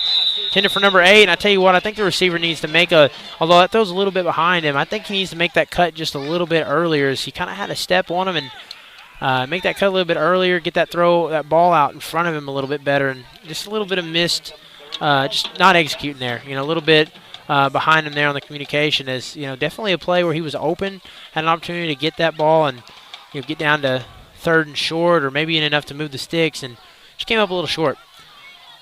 Shotgun set here. Number 8 is open on a little crosser. He's going to have to evade out, though. Number 15 just lets it fly. 30 tries to high point it, but no good. And that's Tyson Steiner there at the end of the play, trying to bat that one out. So good pressure up front, forces him to kind of evade Has had number 8 open on a shallow crosser, and I think instead he thought maybe he wouldn't have enough to get the yards needed, so just kind of elects to roll out, and the pressure forces a late throw. So 4th down and 10. I have to believe the rest of the way it's going to be 4-down territory just about regardless of where they are on the field. Again, you're trailing, you're trailing by almost 40 points. You're trailing by 37 points, so why not? Something to learn from this. So shotgun set, little 2x2. He's going to let it fly, zips it. Nice window. Good throw. Number 84 comes down with that, and that's going to be very close. I think they're going to have enough for the first. And they'll signal first down as, zone defense there. Great job finding the gap in the zone, kind of getting open in a somewhat tight window. Good throw there by the QB. Kind of hits him in that window, and nice job there to get to the sticks and convert for the first down. They needed that. Carnegie did, as the clock's under 11 minutes now. So they'll kind of go up-tempo here. Pistol formation. Gets that out quick. Really needs to get, oh, man, it cuts back in and out. So 14, good job. Forward progress there as Tyson Steiner had an opportunity to make an open field tackle, just came up a little bit short and thought maybe they got that ball out a little bit later. The minute you snap that ball's got to get out of the hands. He kind of hesitates there, but you know what? Positive yardage at the end of the day. So 2nd down and 6. As, again, just moving here quickly, not wasting any time. Taking a snap. Wing on the left side. Shotgun set. As he'll look to the weak side, having to scurry with the pressure of Jacob Bonnywell. Cuts in and back out to the edge. He'll have enough for a first. So a good carry there and a late flag as Comets might get one for hitting him out of bounds. And now Clifton Craighead's kind of jogging over to the far of the sideline, as he might have been a little bit hurt. And I think that call is going to be on a late hit out of bounds. And if it is, that'll give 15 more, I believe, for the Wildcats. Okay, they'll wave it off. So they'll just take the 1st and 10. Let's take the forward progress, and here we go. New set of downs, 1st and 10. Snap. He looks deep. He looks like he wants to let it fly, but it doesn't matter. Getting the sack, Jacob Bonnywell. And the big man sack right there. Good pressure, and you can tell right there he's feeling himself. Good walk there. Nice job shedding a block, getting to the QB. As you don't see that very often, just a good clean sack in the backfield like that where he doesn't have the chance to run and evade. He's a mobile quarterback. He's got wheels, and that time just caught him standing square up and laid a good hit there. A nice sack by Bonnywell as he lets this one fly. A seam route there intended for number 30. Dangerous pass as Comets will break that one up. And that's a tough play right there. I love that route. Love a seam route. Get you a big body tight end that can kind of go up a little bit. Love that pattern, run the seam route, trying to hit him up the middle. But you've got to be very careful. You've got to be aware of what the defense is there, because I've seen many of those plays be picked off. And don't think that route had enough time to develop, as he kind of looked like he wasn't ready to turn back to the ball yet. And the throw behind him just a little bit. So Comets.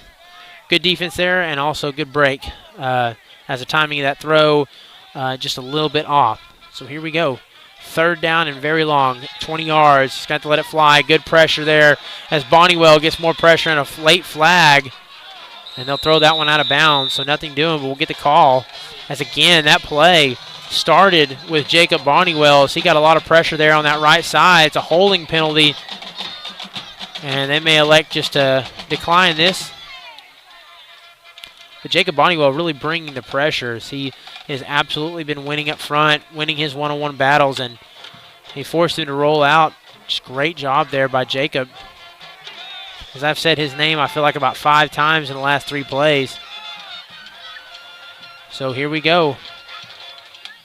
As they'll wave it off, and we'll look at 4th down and 15. Yeah, and again, that situation, I don't know why you wouldn't decline that. Just take the loss of down and make it 4th down and 15. So 8:48 remaining. Clock continuing to roll here in the 4th quarter. Comets leading 49-12. Shotgun set. One back. Has to let this one out. Bringing more pressure there and forces a late throw. Great job, Bo Brookshire. drove him to the ground. And again, just more pressure. And you see Jacob again and Bo. That's been a deadly combination here on this drive. And Bo, we've said his name the last few weeks as well. He is really making some strides and growing in his game. Can't believe how quickly that kid is progressing. And nice finish, not only to get there, but then to just kind of pile drive him down late. Just a really good job. A lot of pressure. That's been the name of the game, forcing that quarterback to be uncomfortable, to be light on his feet, to have to get that ball out quicker than he'd like to. And they haven't let up. You wouldn't think that the Comets are leading by the margin that they are right now with 8:30 left in the game. You just wouldn't think that. They're just continuing to play with tenacity, aggression, and they create the turnover on downs. So here we go, 1st and 10. As they'll look to milk the clock here a little bit. Deuce Tribb's taking the ball. He'll run to the right side, stays in bounds, and he'll gain almost enough for the first down as he's wanting to signal, say, give me that first down. He might have enough. It's close. Line judge is saying he may be a yard short. I tell you what, I love this attitude from these guys. You wouldn't think they're playing ahead by 30, 40 points. They're just coming out here and still playing as hard as looks like. We got Comet walking off the sideline there. That might be Tegan White. So you hope he's okay. As again, this point of the game, this is when you hate to see injuries. You're up by this many points, but you got to play the game. Can't stop you from playing the game. Injuries are a part of it. You just have to play on through it, but always hate to see that this late in the game, in a game where you've got the dub sealed. And so they'll keep Deuce Tripp in at QB. And I tell you what, Deuce, hopefully he breaks one off so I can say Deuce on the loose this evening. I will get something out of this fourth quarter. He's going to hand it off here, bouncing outside, and have enough for the first. And I'll see who's carrying that ball. 33 is carrying on the carry, and it really disappoints me. I don't have his number and name on the roster, so I'm going to have to get that corrected. So whoever's wearing number 33, we'll get that fixed. Because I know a lot of these boys have had several of them in class. Some of them, I've been here 7 years, so some of these boys I know pretty well, have had them through class, so not sure who that is sporting 33. And had to find out. So a fresh set of downs, 7 minutes left, and every time they get a first down, you're talking 2-3 minutes off the clock. So we'll see if they can make this the last drive of the game. Kind of slipping on the turf there is Peyton Cotter. As again, it has rained a little bit. It's been raining really all day. For those of you guys, it started raining about Tuesday, and or Monday night. It really hasn't let up since. We've had a few patterns, a few dry patterns here and there, but I imagine that field is definitely saturated. So just kind of dug in there and slipped on the dirt. So it'll be a 2nd down and 14. As again, play clock under 15. They're going to milk this 40-second play clock for all it's worth. Every single down. Tripp. Shotgun set, 2-by-1. Snap. It's a QB keeper. Inside. Gains about 4 or 5 on the play. So we're 3rd and 10. And again, it might be, I'm thinking if I'm the Comets, I'm thinking 4-down territory too. If I can keep Carnegie from touching the football again, it's more power to the Comets. So you run some more clock off, get closer to getting this game to completion, and keep Carnegie offense from touching the ball again. And most importantly, too, you're letting some of your guys that don't get as many snaps, you're letting them get some action here late in the game. Again, we talked about, I think there's 25 on the team, and Coach Potter told me 14 of 25, I believe, are freshmen on this team. So you've got a lot of young gunners on this team. And the more snaps they can get, the more experience they can get, the better it is for their development. So 33 bouncing up here, and it'll be 4th and short as he carries a pair of Carnegie defenders on his back. Great carry right there. So 4th down and maybe a pair, make that 4th down and 3. And so again, I'd like to see 4-down territory here. Just go to the well, continue to ground and pound, and I think that's exactly what they're going to do.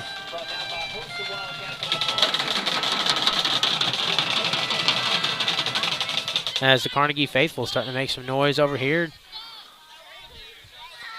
Good crowd on the opposing side here. Is, really like this, really all in all like this football field. It's interesting.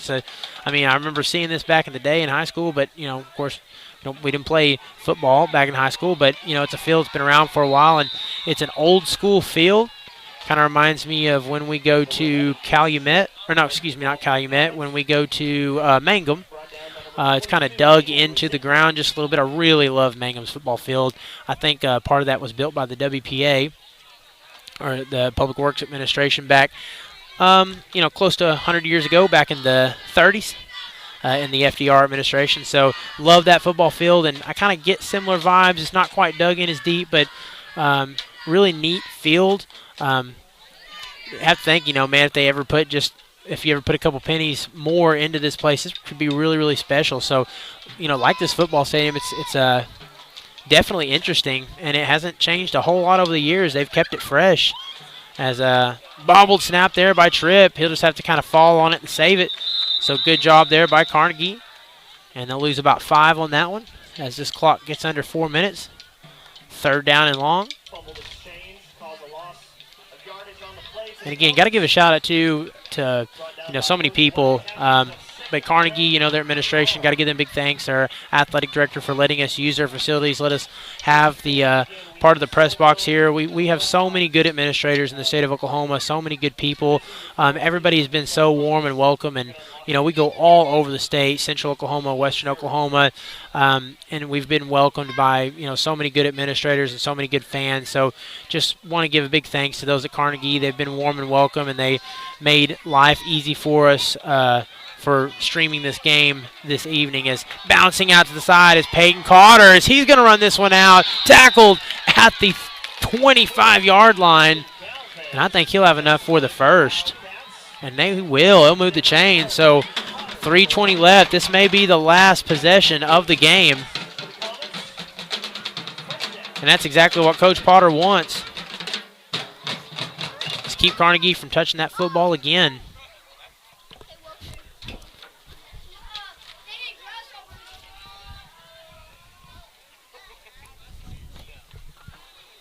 This has gotten quiet out here, very still, not a whole lot of wind.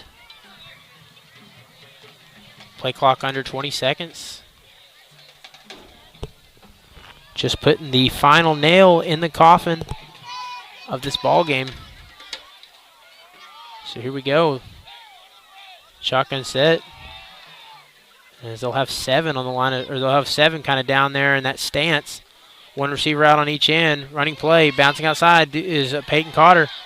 Back, and they're not going to catch him. Foot race, and you see the open arm celebration, as I think that's the first touchdown on the season for Peyton Carter. And that's a excited young man right there, and he's got the right to be. He has earned that one. Great running. There's 6 more points on the board for the Comets, who now lead this one 55-12. And an exclamation point on the night. What a great way to end that. And really, as we said, played with fire, played with tenacity all the way down the stretch. Just a great game. They put 4 quarters together, really only had 1 or 2 drives where, a little bit sloppy, but other than that, it has been all Comets all day, and he'll have to bail on this one as he flips it. Oh, my goodness. Flipped it there to Clifton Craighead, who wasn't quite ready for that one. And the ball just a little bit behind him anyways, but doesn't matter too much as Comets leading 55-12. So we'll take a quick break and be right back for the conclusion of this ball game.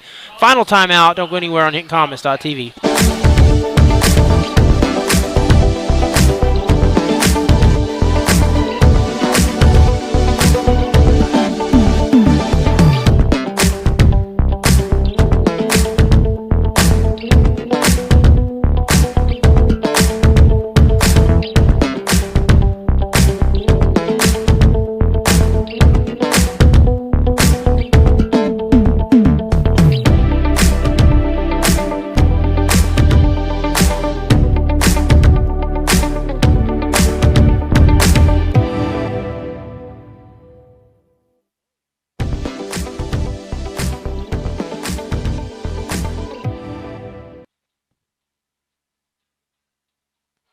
All right, here we go. Back for the final time as we will take no more commercial breaks with 2:31 here in the 4th. And we'll get to the conclusion of this one as it's a Comet blowout. Carnegie will get the ball one more time following the touchdown there. On the open arms, run into the end zone by Peyton Carter.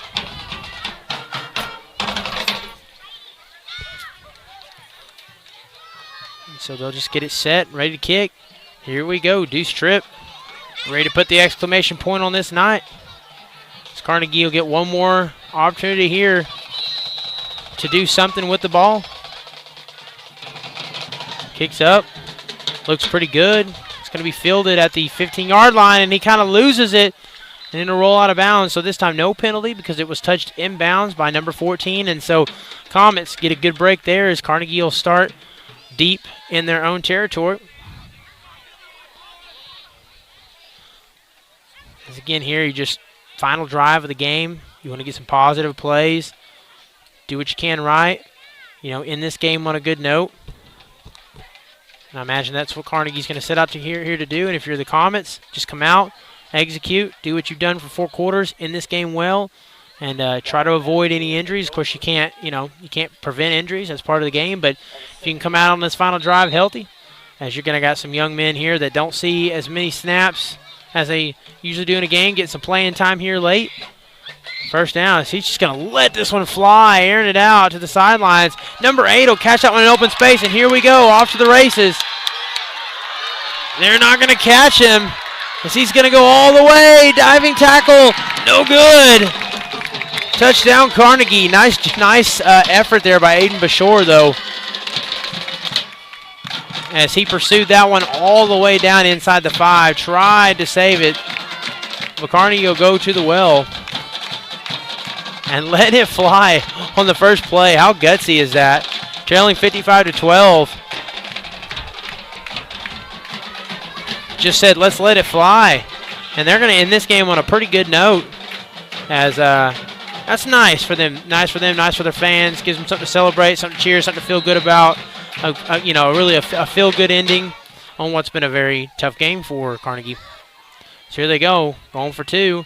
Out to the sideline, into the end zone. Number 84 will have enough for the 2-point conversion. So they'll make it look a little bit better here with 2 more points on the board, 55-20. Again, we'll stay right here live on HintonComets.tv. And I think with 2 minutes left here for the Comets, now the Wildcats do have 2 timeouts left, but I think for the Comets here, what you're looking to do offensively is, just run the ball up the middle, maybe do a QB lead or 2. Just run the ball, head downfield, and get this game to the conclusion. So, again, want to remind everybody on our little slate of Comet games, we've got tomorrow, cheer squad's going to be going to Stroud. So good luck to Coach Jennifer Homan, Coach Kimberly Van Huss, and all the Lady Cheer squad as they go to Stroud to compete in regionals tomorrow. As again, they're trying to punch their ticket to state, which is coming up shortly after. Don't have an official date on that, but I do know they compete tomorrow at Stroud. And then, of course, our lady softball team who won their district after Tuesday. Tuesday's tough win, 9-zip over Hobart. We know they got regional play coming up this Thursday, so we don't have the opponent yet, don't have the time, but we do know it's on Thursday, and we do know it's at home because your Lady Comets worked really hard on Tuesday and won the district and got to play at home. As the kids are out and playing right now.